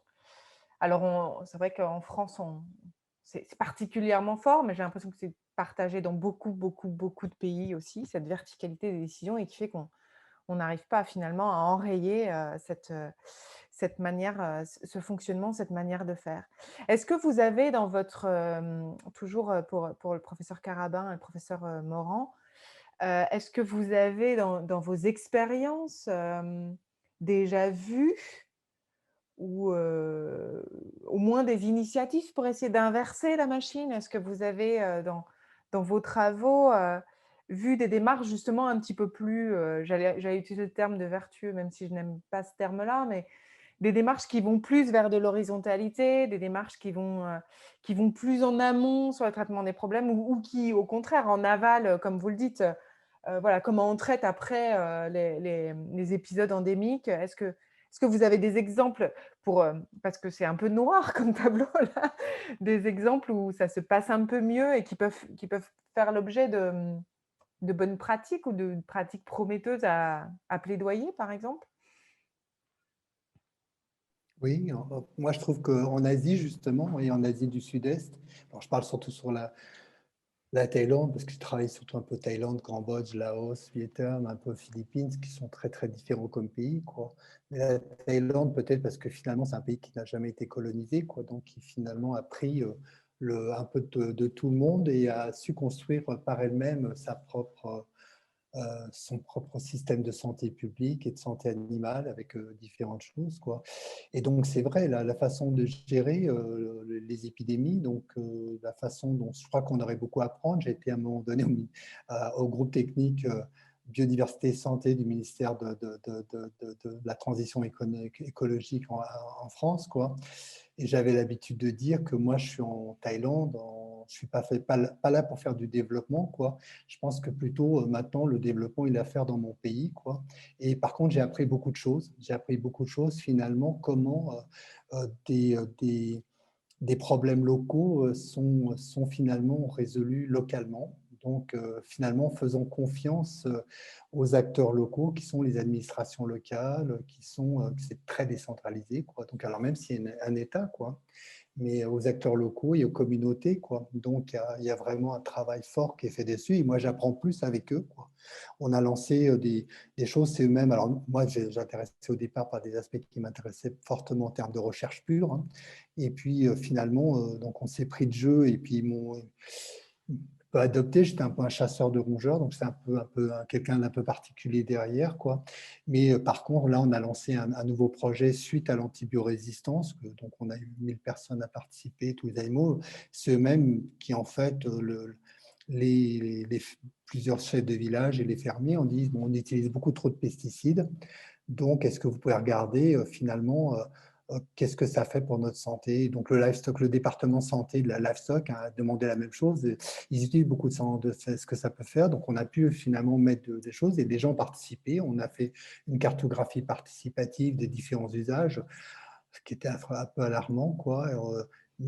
Presque 900 personnes ont participé pour faire des tests sur l'exposition au glyphosate. On a testé aussi chiens, chats, poulets, cochons, faune sauvage, poissons, tout ça, et on a tout repris ça. Donc voilà, et on a repris ça en même temps, sachant que là, donc on a fait aussi avec eux une CAP, c'est-à-dire Knowledge, Attitude, Practice, c'était finalement, c'est de découvrir ensemble quel futur ils veulent, c'est-à-dire comment se passer finalement, est-ce que c'est possible de se passer de biocides dans un endroit où finalement le type de production pousse, et puis où ils disent, ben voilà, qu'est-ce qu'on va faire, et voilà, et c'est là, il faut qu'on maintenant on implique plutôt l'agriculture, quoi, parce qu'on dit, ben, nous, c'est pas tellement notre job, quoi, c'est vraiment l'agriculture, et on retravailler avec eux, et en fait, c'est eux-mêmes qui le font, quoi. Donc ça, c'est-à-dire qu'en fait, moi, je suis plutôt un apprenant, je suis en fait un ignorant apprenant avec eux, ce que j'apprécie beaucoup. Et je pense que c'est ça qu'on a perdu.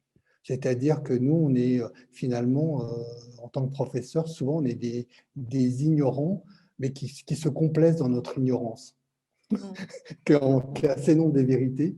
Et en fait, en refusant de dire qu'on est toujours ignorant et on est toujours en apprentissage, quoi. Et ça, c'est ça, quoi, quand on est sur le terrain, qu'on travaille sur le terrain, qu'on découvre, quoi. Et j'en découvre tous les jours, quoi, avec justement la santé qui m'explique ça, puis des choses que, voilà. Donc, c'est, voilà. Non, je pense que autant je suis très pessimiste sur pas mal de choses, quoi, autant finalement, maintenant, sur les humains, je suis plus optimiste. Merci. Alors, vous parliez justement d'ignorance, et du coup, ça me renvoie à une question pour le professeur Guégan. Comme l'évoquait Serge Morand, voilà, nous sommes des ignorants, les chercheurs. Comment est-ce qu'on apprend alors, du coup, quels sont pour vous, professeur Guégan, les implications que ce concept-là, finalement, le crash test qu'on est en train de vivre de ce concept-là, et puis peut-être les enseignements qu'on va en tirer, et puis ces expériences-là prometteuses qu'il peut y avoir dans d'autres pays. Qu'est-ce que ça ouvre en fait comme perspective de recherche? Quelles seraient nos priorités pour que cette recherche vienne directement informer les politiques publiques? Alors, merci Linda. Bonsoir à toutes et tous. Donc, tout d'abord, je félicite Éric Muraille pour sa présentation et les interventions de Serge et d'Hélène qui me vont tout autant. Et ce que je souhaitais dire, c'est que nos sociétés, particulièrement celles-ci, nos sociétés humaines, sont traversées par des phases d'amnésie.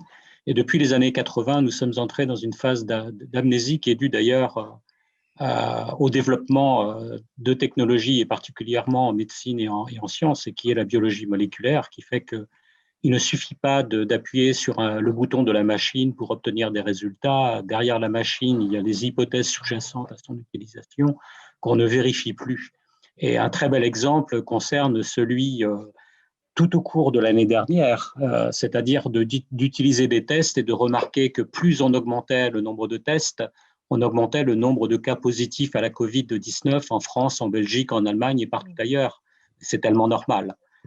Et ça, on oublie des raisonnements de base. Alors, je voulais rajouter quelque chose à propos de One Health. Albert Camus, l'écrivain, disait quand on n'a pas les choses, c'est-à-dire les contenus, les idées, le formalisme, les hypothèses à mettre avec ces choses, il vous reste des mots. Et donc, le concept de One Health, c'est en quelque part un mot et qui reste un mot creux, tout de même, sans formalisme. Il consiste au rapprochement essentiellement de la médecine vétérinaire, de la médecine infectiologique humaine.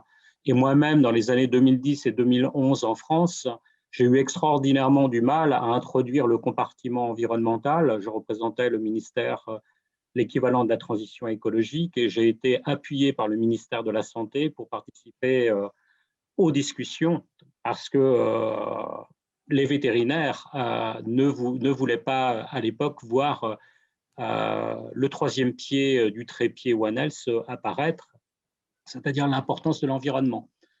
Alors, ce qu'il y a d'important à voir, c'est qu'en santé animale, la santé animale, sa gestion, son contrôle sont organisés au niveau continental, c'est-à-dire au niveau européen. C'est ça qu'il y a de remarquable. Pourquoi ça n'est pas fait en médecine et en médecine vétérinaire? Il va falloir y songer. Pourquoi les gens phytopathologistes et des sciences végétales ont organisé leur système qui prévaut et qui a autorité sur le système national? Tout ce qui se passe au niveau d'une région européenne est pris à la mesure et à l'échelle du continent européen d'abord et fait autorité sur les niveaux nationaux et les niveaux locaux. Donc il faut y songer, mais vous voyez, ça existe. Et probablement, il y a une raison disciplinaire, une hégémonie de certaines disciplines qu'il va falloir discuter et tenter d'absoudre, je pense. Alors, un deuxième auteur qui a eu le prix Nobel, qui était un microbiologiste français qui s'appelait Charles Nicolle, dans les années 1920-1930, avait coutume de dire qu'un microbe ne devient pas pathogène par nécessité, il le devient par circonstance. C'était très très bien décrit par Éric Murail.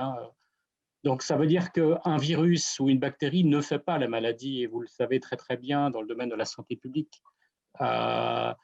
L'importance du terrain nutritionnel va être extraordinairement importante, des inégalités sociales, les inégalités communautaires, les inégalités nationales sont extrêmement importantes à prendre en compte. Alors, que faut-il faire et où faut-il conseiller, vers où faut-il conseiller les décideurs publics, parce que telle est la question. Eh bien, je vais juste prendre une analogie, c'est-à-dire que les émergences que l'on a vues ces 50 ou 60 dernières années constituent pour moi des bulles qui émergent. Donc, on en connaît 180, 190 depuis 50 ou 60 ans, des nouveaux agents viraux, bactériens, fongiques à apparaître et être responsables de foyers épidémiques. Pour moi, ils constituent des bulles, et ces bulles représentent des tensions entre ce qu'on appelle la naturalité, les écosystèmes que l'on dégrade, et en particulier les écosystèmes forestiers intertropicaux pour le développement d'une agriculture. Et ces bulles représentent ces tensions. Elles n'ont pas de caractéristiques sanitaires, sauf le SARS-1, le MERS-1, le SARS-2 et puis Ebola ces derniers temps, où ils prennent une dimension épidémique et bien entendu une importance sanitaire ou socio-économique ou politique.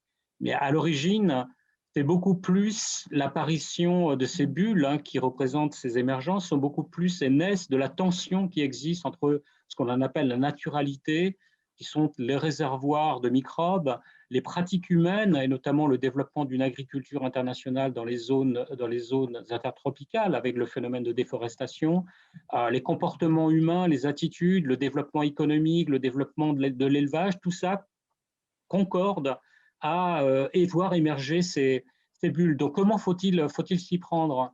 On est en train d'étudier finalement ces bulles de savon qui émergent, alors que à la naissance de ces bulles, eh bien, vous avez un liquide caustique et une surface de liquide caustique. Pour continuer dans cette analogie, donc il faut comprendre finalement les tenants et aboutissants, les déterminants, les interactions entre eux, c'est-à-dire les interactions qu'il y a entre la naturalité, les écosystèmes naturels, les perturbations engendrées aujourd'hui par les activités humaines, la constitution de grandes villes, notamment dans les zones intertropicales.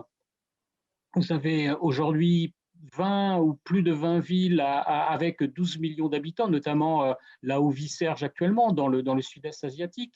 On sait très très bien en épidémiologie que plus vous allez augmenter la taille en nombre de personnes susceptibles, plus vous allez augmenter un risque infectieux, et notamment contagieux, mais pas uniquement, vectoriel en particulier. Et il va falloir nourrir ces gens dans les cités. Donc on a construit des zones qu'on dit périurbaines, où se sont développées l'agriculture, l'élevage, mais qui jouxtent aujourd'hui les grands biomes naturels qui préservent cette biodiversité. Et l'on regarde toujours la macro-biodiversité, mais la micro-biodiversité en microbes, elle est gigantesque, elle est incommensurable. C'est complètement vain de vouloir l'estimer et la calculer.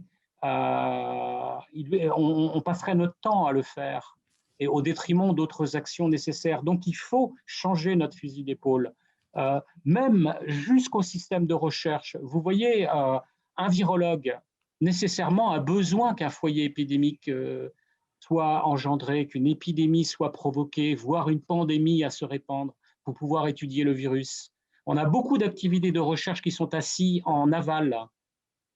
Il faut véritablement changer notre fusil d'épaule parce qu'on a armé notre système de pompiers, alors qu'il nous faut comprendre en mettant des tours de guet les conditions dans certaines zones. Et Serge l'a dit, il y a certaines zones, et Eric vous a montré des cartes, on sait très très bien qu'il y a des zones aujourd'hui qui sont productrices de ces bulles et qu'il faut nettement surveiller. Donc, plutôt que d'armer nos systèmes de recherche et médicaux de multiples pompiers qui auront besoin que le foyer épidémique soit né, que l'épidémie, la pandémie soit déclarée pour pouvoir l'étudier, mais il est trop tard. Il nous faut comprendre, selon ces systèmes de tours de guet, quelles sont les interactions entre les dynamiques sociales, les dynamiques économiques, et puis les interactions avec les écosystèmes naturels et leur naturalité, c'est-à-dire les animaux, les plantes qu'ils hébergent. N'oublions pas les plantes. Une grande partie des agents infectieux humains sont nés et sont à l'origine des microbes de la rhizosphère de plantes. Prenez par exemple le bacille responsable du tétanos. Mais savez-vous que la bactérie responsable des coqueluches humaines ou de la coqueluche humaine, elle a d'abord une origine animale, mais avant d'avoir une origine animale, c'est une bactérie qui est abritée dans la rhizosphère des plantes. Donc en multipliant non seulement l'élevage dans les zones notamment intertropicales, mais en développant aussi la culture, on va se mettre en contact et on va s'exposer à des germes que la médecine va nous dire, mais ça n'est pas possible, il y a des barrières d'espèces. Mais en réalité, si vous exposez des éléments entre eux, la probabilité pour que les passages puissent se faire, comme cela s'est produit avec la bactérie responsable de la coqueluche, mais il y en a bien d'autres. On observe aujourd'hui d'autres bactéries comme des burkholderia à cause de ce qu'on appelle des morves, avec des complications respiratoires pouvant entraîner la mort des individus. On a quelques cas en France. Eh bien, vous allez aussi augmenter le danger infectieux. Et donc, c'est bien en amont. Et pour cela, il nous faut armer d'une autre recherche, d'un autre mode de pensée, et qui passera bien entendu par une éducation de nos décideurs publics, mais aussi une refonte générale, on l'a dit, de l'organisation de notre gouvernance, mais bien entendu, des enseignements. On voit la différence en particulier qu'il y a entre les études médicales et les études vétérinaires. Les études vétérinaires sont déposées dans des grandes écoles par rapport aux études médicales qui sont déposées à l'université. Et on voit curieusement que les contacts ont, pour moi, qui suite vraiment à l'interaction entre écologie comme Serge et puis vraiment une dimension de santé publique que j'enseigne à l'école des hautes études de santé publique, pour moi, il est aussi très difficile, je trouve, de collaborer aujourd'hui avec les vétérinaires, probablement beaucoup plus qu'avec avec les médecins, notamment les médecins et les spécialistes de santé publique. Pourquoi? La raison est celle-là, celle d'avoir une éducation et une formation déposées dans des grandes écoles, donc tout à fait séparées d'un tronc général de formation et d'acculturation universitaire, dans lequel il faut bien entendu à la fois que les sciences vétérinaires et les sciences médicales s'acculturent à des grands principes de connaissances en écologie, sur la théorie des systèmes, sur l'existence de seuils à ne pas atteindre, sinon un système s'effondre. C'est là où notre société, notre civilisation est actuellement notamment. Merci beaucoup pour cet éclairage. Je trouve votre métaphore très, très claire, en fait, cette question des bulles de savon sans se préoccuper de ce qui les produit, en fait. Ah oui. Et du coup, on centre, en fait, sur une recherche très technique, sur une recherche très spécifique, alors qu'on devrait, en effet, comme vous dites, prendre les choses à la racine. Mais prendre les choses à la racine, ça nécessite de concevoir une autre recherche et donc une autre structuration de la recherche. Le chantier est donc particulièrement vaste. Je vais arrêter là mes questions pour qu'on ait un peu de temps avec la salle. Alors, normalement, j'ai des petites abeilles, justement, qui ont récolté l'ensemble des questions. Je crois que c'est Jade qui est en charge de ça. Oui, c'est ça, on a récolté les Voilà. questions. Et qui a réussi à synthétiser peut-être quelques questions. Je vous laisse Jade les donner. Ouais, alors on a reçu beaucoup de questions, donc on va pas pouvoir toutes les poser. On a essayé de les synthétiser au maximum. Donc je vais commencer avec une première question. Alors donc d'un côté, Serge Morand, vous mettez en avant la capacité par l'intelligence collective locale de répondre aux enjeux de santé avec une approche territorialisée. Et de l'autre, Éric Muraille, vous appelez une gouvernance globale permettant des réponses coordonnées, toujours avec une intelligence collective à développer. Mais on a besoin des deux, du coup, non? Peut-être commencer. Et en fait, une chose qu'on doit commencer à faire aussi, c'est différencier les risques locaux et les risques globaux. Donc, dans les deux exemples de zoonoses que j'ai donnés, donc les onchocercaires, une infection parasitaire, et l'infection par l'influenza H7N9, on a un cas où on a un danger qui est tout à fait local et où effectivement au Maroc, la principale solution, c'est d'agir au niveau horizontal. Donc il faut absolument commencer par éduquer les populations et on peut très bien concevoir une action locale pour contenir ce type de risque, il n'y a aucun problème. Par contre, quand on voit le H7N9, là, on est face à quelque chose qui peut toucher la globalité de la planète. Et là, on a besoin de régulation globale, top, entre guillemets, pour les gérer. Je vais prendre un exemple qui n'est pas un exemple infectieux, parce que je ne pense pas qu'il y ait de nécessité à faire des frontières entre les dangers infectieux et les dangers non infectieux. L'opération de santé publique qui a peut-être été la plus performante au XXe siècle, ça a été le protocole de Montréal sur la couche d'ozone. Donc la destruction de la couche d'ozone, on s'en est rendu compte vers la fin des années 70. Ça a vraiment été un signal qui était détecté par des scientifiques. Le public ne pouvait pas détecter ce genre de choses, les gouvernements non plus. Ça a vraiment dû remonter des scientifiques. Et la seule manière dont on a pu y faire face, c'est de prendre une décision par le dessus. Donc il y a 22 pays qui ont signé pour interdire la production de gaz de fréon. Si on n'avait pas fait ça, si on n'avait pas pris cette décision top, si on s'en était remis à une action locale, par exemple de dire simplement aux gens le fréon c'est mauvais, achetez des produits sans fréon, ça aurait été une catastrophe sans nom. Parce qu'il aurait suffi qu'un seul pays continue à produire du fréon pour que globalement la couche d'ozone planétaire soit détruite. Donc certains types de menaces, à mon sens, nécessitent absolument une action de top of down. Par contre, il n'y a absolument pas de compétition entre les deux, je dirais. Il faut absolument effectivement les deux, mais dans certains cas, il faut absolument une action top pour réguler le commerce international, l'industrie internationale. Je suis tout à fait d'accord, hein. Je reprenais en fait des exemples, mais au niveau gouvernance, c'est important.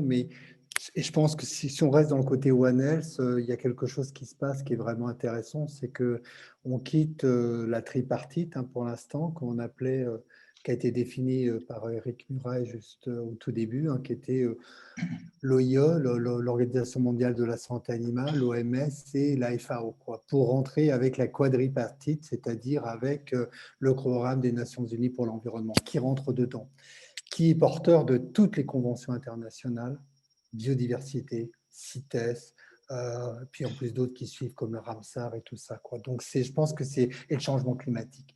Donc c'est vrai qu'avec une vision, alors qui n'est pas comme l'OMS, c'est pas une valeur, je veux dire, d'imposition, mais qui sont des nouvelles arènes pour pouvoir discuter d'un point de vue ferme. L'autre côté qu'on développe aussi, alors que je développe aussi entre autres en partenariat avec les Nations Unies et l'UNESCAP, qui est en fait pour l'Asie-Pacifique, nous avons monté une démarche de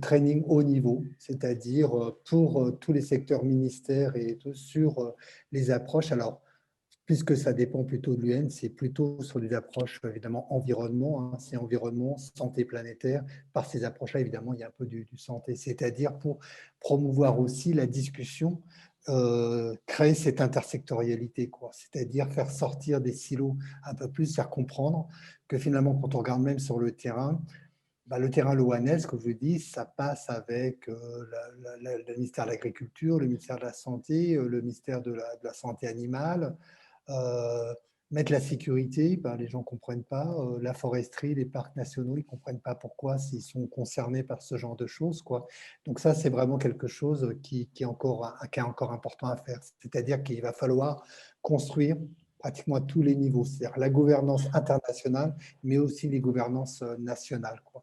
Et à partir de là, il faut créer, ça je pense que c'est vraiment important, c'est les espaces démocratiques, c'est là où on doit régler ensemble les choses. Sinon, ça ne peut pas marcher, quoi. On le voit bien, on voit bien la montée un peu partout des systèmes, des pensées un peu, comme on nomme, illibérales, quoi, donc qui sont essentiellement par le rejet du politique.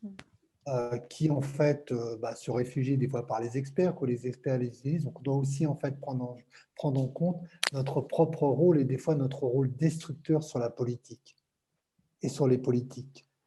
Donc ça veut dire qu'il faut qu'on renoue nous-mêmes avec les politiques. C'est vraiment super important, quoi. Sinon c'est la démocratie qui va le payer, ça on va le payer encore plus cher après, quoi. Peut-être, Linda? Oui, Jean-François Guégan, vous avez quelque chose? Un autre exemple concerne le problème de l'antibiorésistance.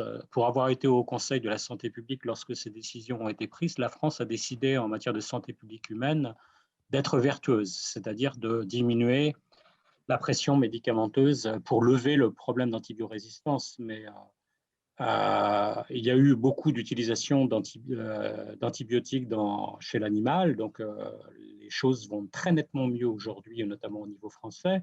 Mais comme vous devez le savoir, l'industrie agroalimentaire, au moins toute une partie du grand ouest de la France, a été exportée notamment au Brésil, donc ce sont des dimensions que je connais bien.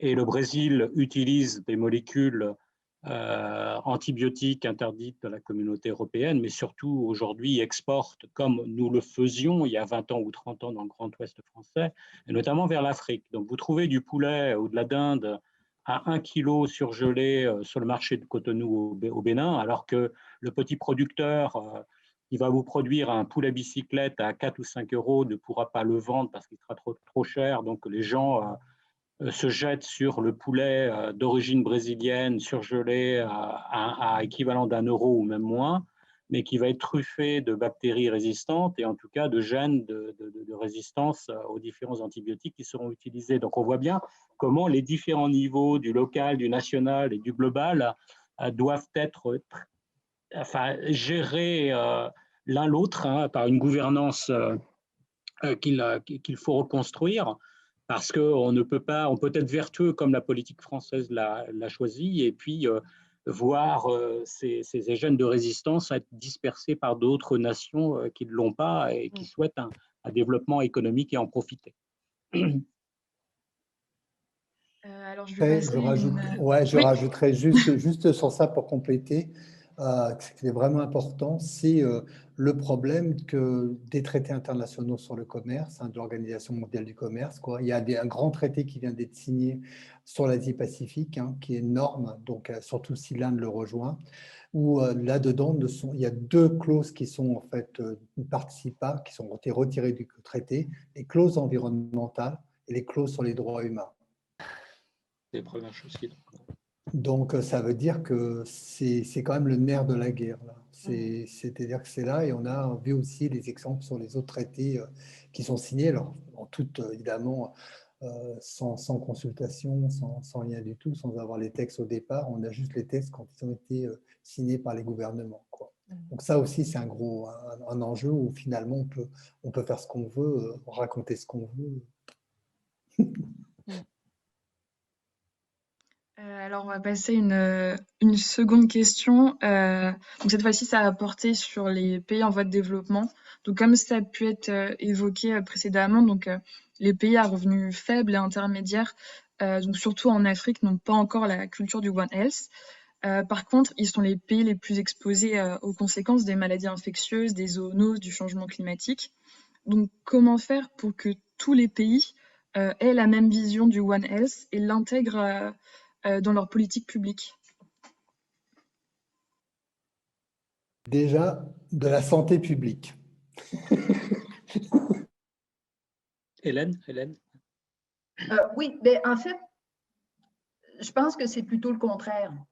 Je pense qu'il y a de nombreux pays en Afrique de l'Ouest qui, en fait, ont une culture d'une seule santé, et puis qu'il y a beaucoup de populations autochtones qui ont une culture, une seule santé ancrée depuis très, très, très longtemps. et puis qui ont une notion d'équilibre entre l'environnement, la consommation, la pollution et tout ça, qu'on n'a pas assez, on les a pas assez écoutés, on les a pas assez interrogés, et puis on a besoin d'en faire plus pour mieux comprendre comment s'adapter aux changements quand on vit très, très près de son environnement. Ensuite, en termes de l'Afrique de l'Ouest, surtout les pays qui ont été très touchés par l'Ebola, ils ont en fait, suite à l'Ebola, mis en place des partenariats entre les différents ministères pour pouvoir répondre à des épidémies futures de façon interministérielle. Bon, jusqu'à quel point ça marche bien, ça, il faut l'évaluer, mais d'un autre côté, ils ont quand même cette approche-là, et puis on est justement en train d'évaluer, de faire un, bon, je ne sais pas ce que c'est en français, le Rapid Environmental Scan de la réponse du COVID au Rwanda, qui est aussi un pays qui, depuis quelques années, les différents ministères de l'environnement, de l'agriculture et de la santé humaine,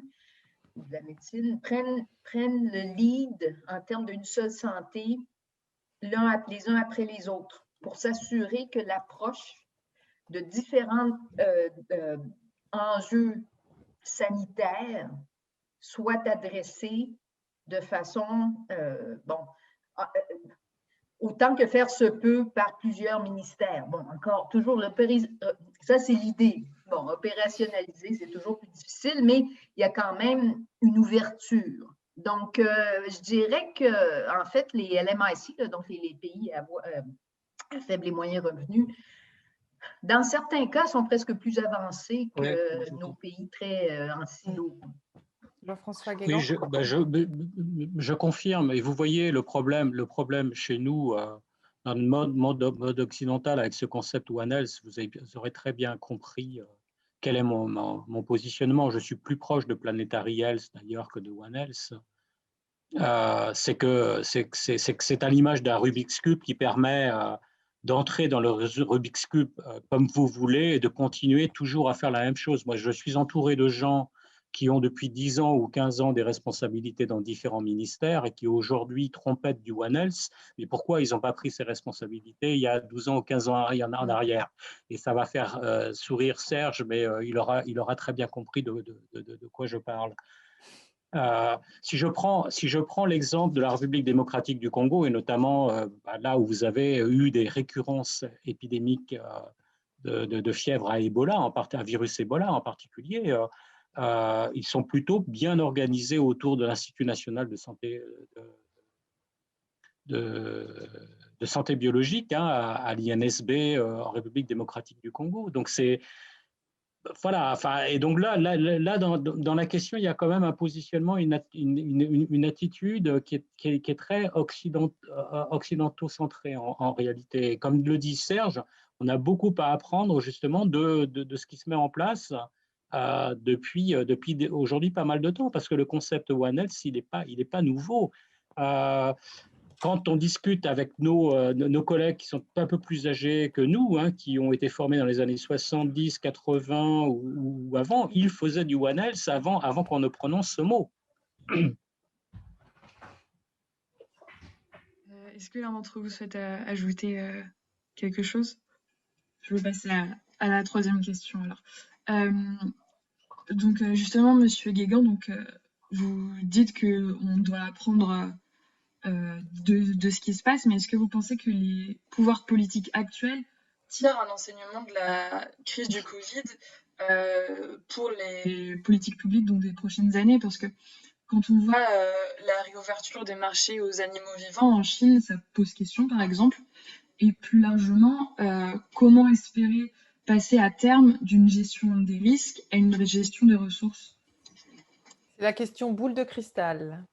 Oui, alors la question pour laquelle j'ai pas non plus de réponse. Moi-même, je fais des constats. Donc, j'étais au Haut Conseil de la santé publique lorsque on a voté dans le collège maladies infectieuses pour l'achat des fameux masques, hein, 1,3 milliard et des vaccins. J'ai été quand même très surpris, voire catastrophé de la situation en début d'année dernière. Je suis assez proche de ce que pense et pourra toujours avoir des activités de santé publique actuellement, assez proche de ce que, par exemple, dit un ancien directeur général de la santé, William Dapp, que en 2010-2011, nous avions les moyens de gérer un problème tel que celui-là, au moins au niveau français, et que des choses se sont dégradées entre-temps. Et donc, derrière ça, il y a aussi le fait, et Éric Burail l'a bien signalé, c'est que dans le champ de la médecine, c'est tout de même la guerre entre certaines disciplines, et vous le savez, en santé publique, il y a des sciences et des domaines d'activité majeurs et d'autres mineurs, et ces derniers temps, la santé et l'infectiologie n'étaient pas bien considéré par la médecine générale, et dans la mesure où on avait vaincu ces maladies infectieuses. Donc pourquoi, moi j'ai assisté à des discussions, pourquoi conserver des départements de maladies infectieuses dans les CHU de France? Donc vous voyez, par rapport à ce qui se passe là, c'est quand même un énorme problème. Donc j'ai pas de boule de cristal, et je pense que personne n'a de vérité à prononcer. On sortira de cette crise que par justement des discussions collégiales entre toutes les disciplines, bien entendu, et il n'y en a pas une plus hégémonique que les autres à avoir et à prononcer voilà, la solution. Enfin, c'est mon avis. Donc ça demande à ce que certaines disciplines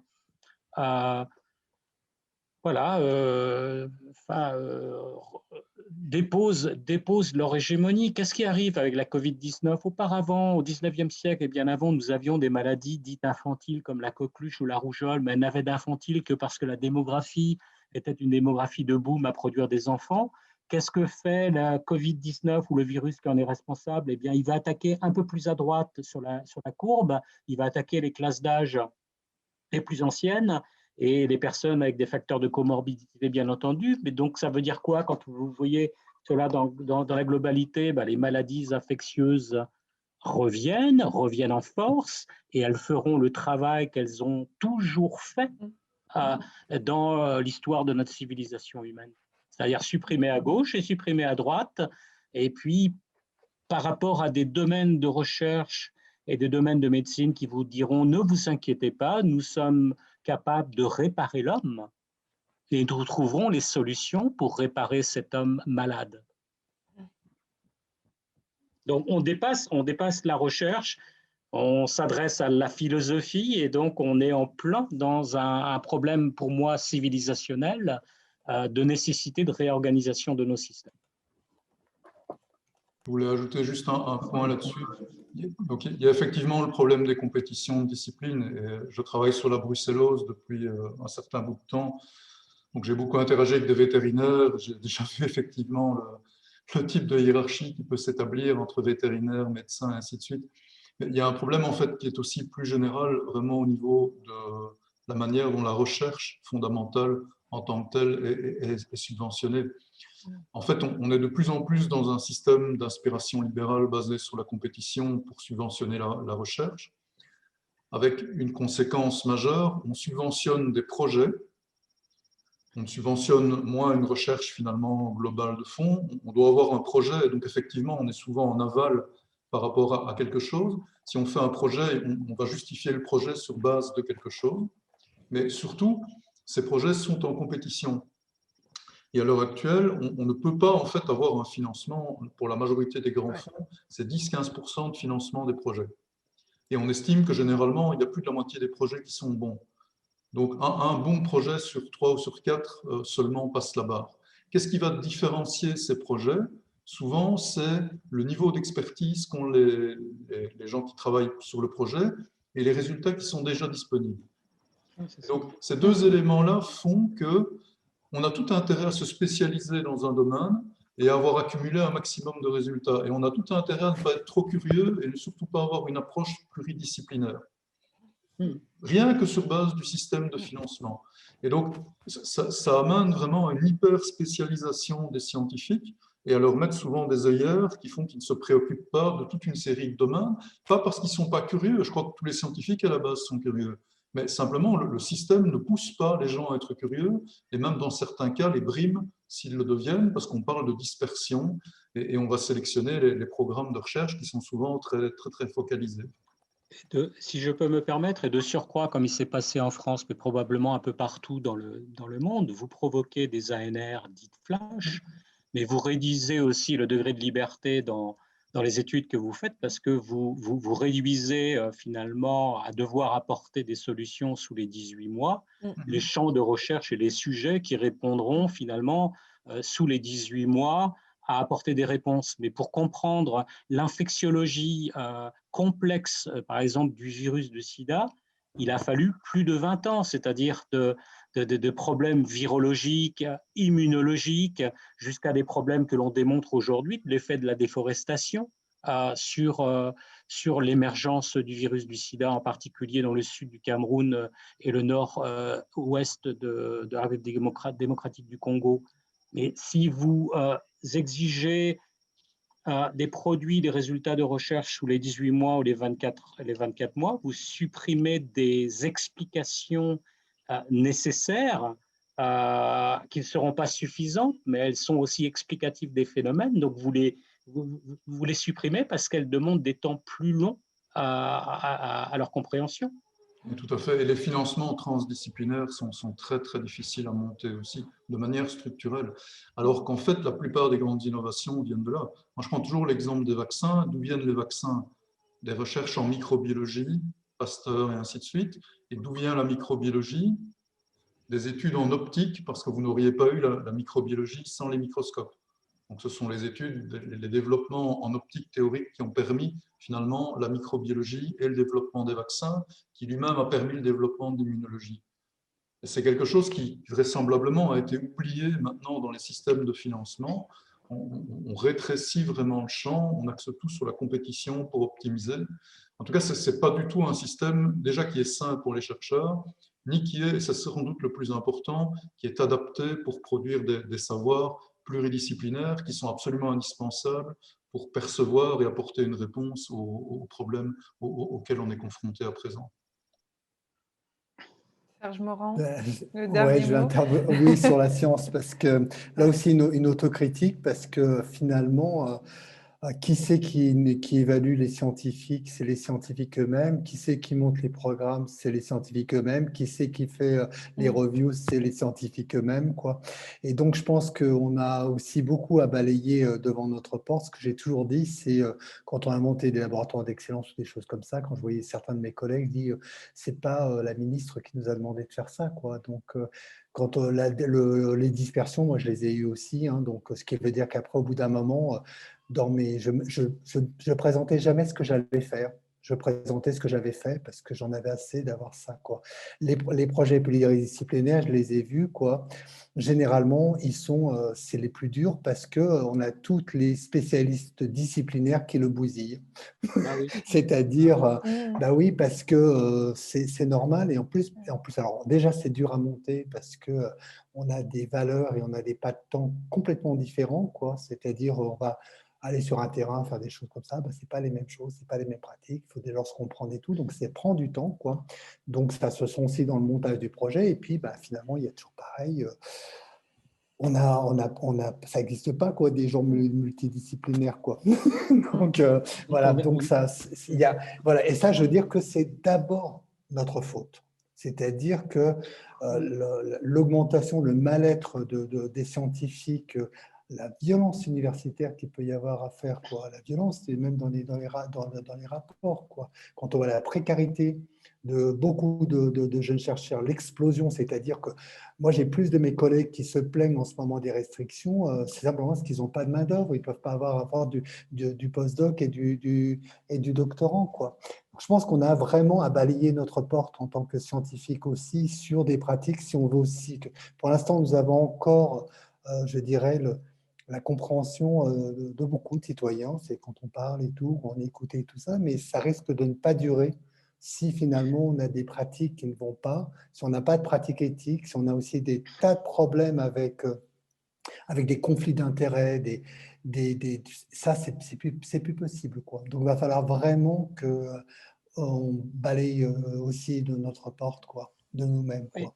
Sinon, ça ne Jean-François, va pas aller, quoi. Est-ce que je peux compléter sur ce que vient… Alors, oui, je suis un d'accord avec dernier mot Serge, rapide. Ouais. rapidement, Merci. hein, je suis d'accord avec Serge, mais il y a tout de même une forme de rigorisme, voire d'autoritarisme réductionniste qui s'est tout de même installé et qui aussi dépend de la dynamique d'effectifs qui prononce cette forme d'autoritarisme parce qu'ils sont beaucoup plus en termes de masse d'individus majoritaires. Donc, c'est comme un phénomène dynamique qu'on a essayé aussi de faire passer. Et en termes, par exemple, en virologie, on le voit bien dans la crise, tout tourne autour des virus et des variants, mais enfin, des variants, les virus, les bactéries en ont toujours produit. Enfin, voilà. Et donc, les gens font une égalité énorme entre variants, plus grande dangerosité ou toxicité, ce qui n'est pas forcément vrai. Ce serait trop long de l'expliquer, mais on voit bien à travers le débat actuel, là, ne serait-ce qu'en France, finalement une doctrine très réductionniste qui s'est installée. Voilà, et elle est majoritaire. Et cette doctrine majoritaire, quand même, impose un point de vue, un formalisme scientifique et médical. Merci beaucoup pour ces propos. Je suis obligée vraiment là de couper parce qu'on arrive au terme. C'était vraiment très, très riche. Énormément de choses ont été abordées. Je retiens en fait de nos échanges, j'ai pris quelques notes tout en vous écoutant et en vous animant.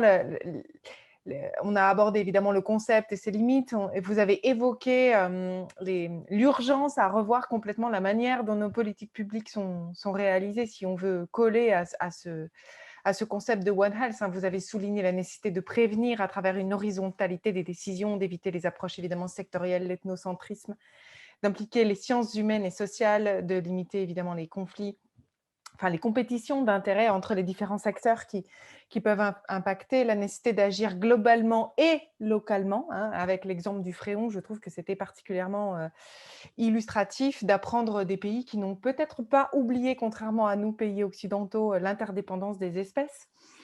Et puis d'éviter la centration sur soi pour lutter contre ces épidémies et ces pandémies. On n'a pas évoqué d'ailleurs les effets délétères de certaines mesures pensées de manière trop unilatérale, justement, sans l'impact des sciences humaines et sociales. Ça commence à monter là, les dégâts et les fardeaux qu'on est en train de créer par cette vision très, très centralisée, très unilatérale des mesures dans la gestion du Covid. On a abordé la question de la recherche et les enjeux à avoir une structuration différente, plus transdisciplinaire et qui s'intéresse à la racine des phénomènes plutôt qu'aux bulles de savon, pour reprendre cette jolie métaphore. Le fait de revoir du coup l'enseignement des chercheurs et des décideurs pour pouvoir restructurer cette recherche-là et surtout de lutter contre l'hégémonie de certaines disciplines sur d'autres. La place des sciences humaines et sociales, ça a été évoqué dans les politiques publiques, mais également dans la recherche pour comprendre et travailler sur les solutions les plus adéquates et l'acceptabilité aussi des solutions. Vous l'avez évoqué à travers plusieurs exemples. Et puis, on a fini sur comment le subventionnement en fait, structure la recherche et cette recherche plutôt d'excellence plutôt qu'interdisciplinaire et qui se resserre finalement sur une zone de confort et ne permet peut-être pas en effet d'attaquer ce concept de One Health. Plein d'éléments ont été évoqués. Je voulais vraiment vous remercier pour la qualité de cet échange. J'ai bien envie de revenir vers vous pour écrire un petit article sur tout ce qui a été échangé dans des revues de santé publique. Je pense que ça vaudrait le coup et ça serait bien d'actualité avec Covid. En tant que rédacteur associé de Global Health International, j'ai bien envie de vous entraîner là-dedans. En tout cas, je reviendrai vers vous. Je voulais vraiment vous remercier. Je vais vous libérer parce que mes petites abeilles, sinon elles vont dire que je n'ai pas tenu le temps. Donc, merci encore beaucoup, beaucoup pour votre disponibilité. Je vous souhaite un bon repos pour ceux qui ont dépassé les minuit. Voilà. Et une bonne continuité de journée pour ceux qui entament l'après-midi. Merci encore et à très vite, je l'espère. Au revoir. Merci à tous. Au revoir. Merci beaucoup et merci aux étudiantes et aux étudiants. Ouais. C'était super. Très, très bien. Très, très bien. Merci à vous. Au revoir à tous. Au revoir. Merci.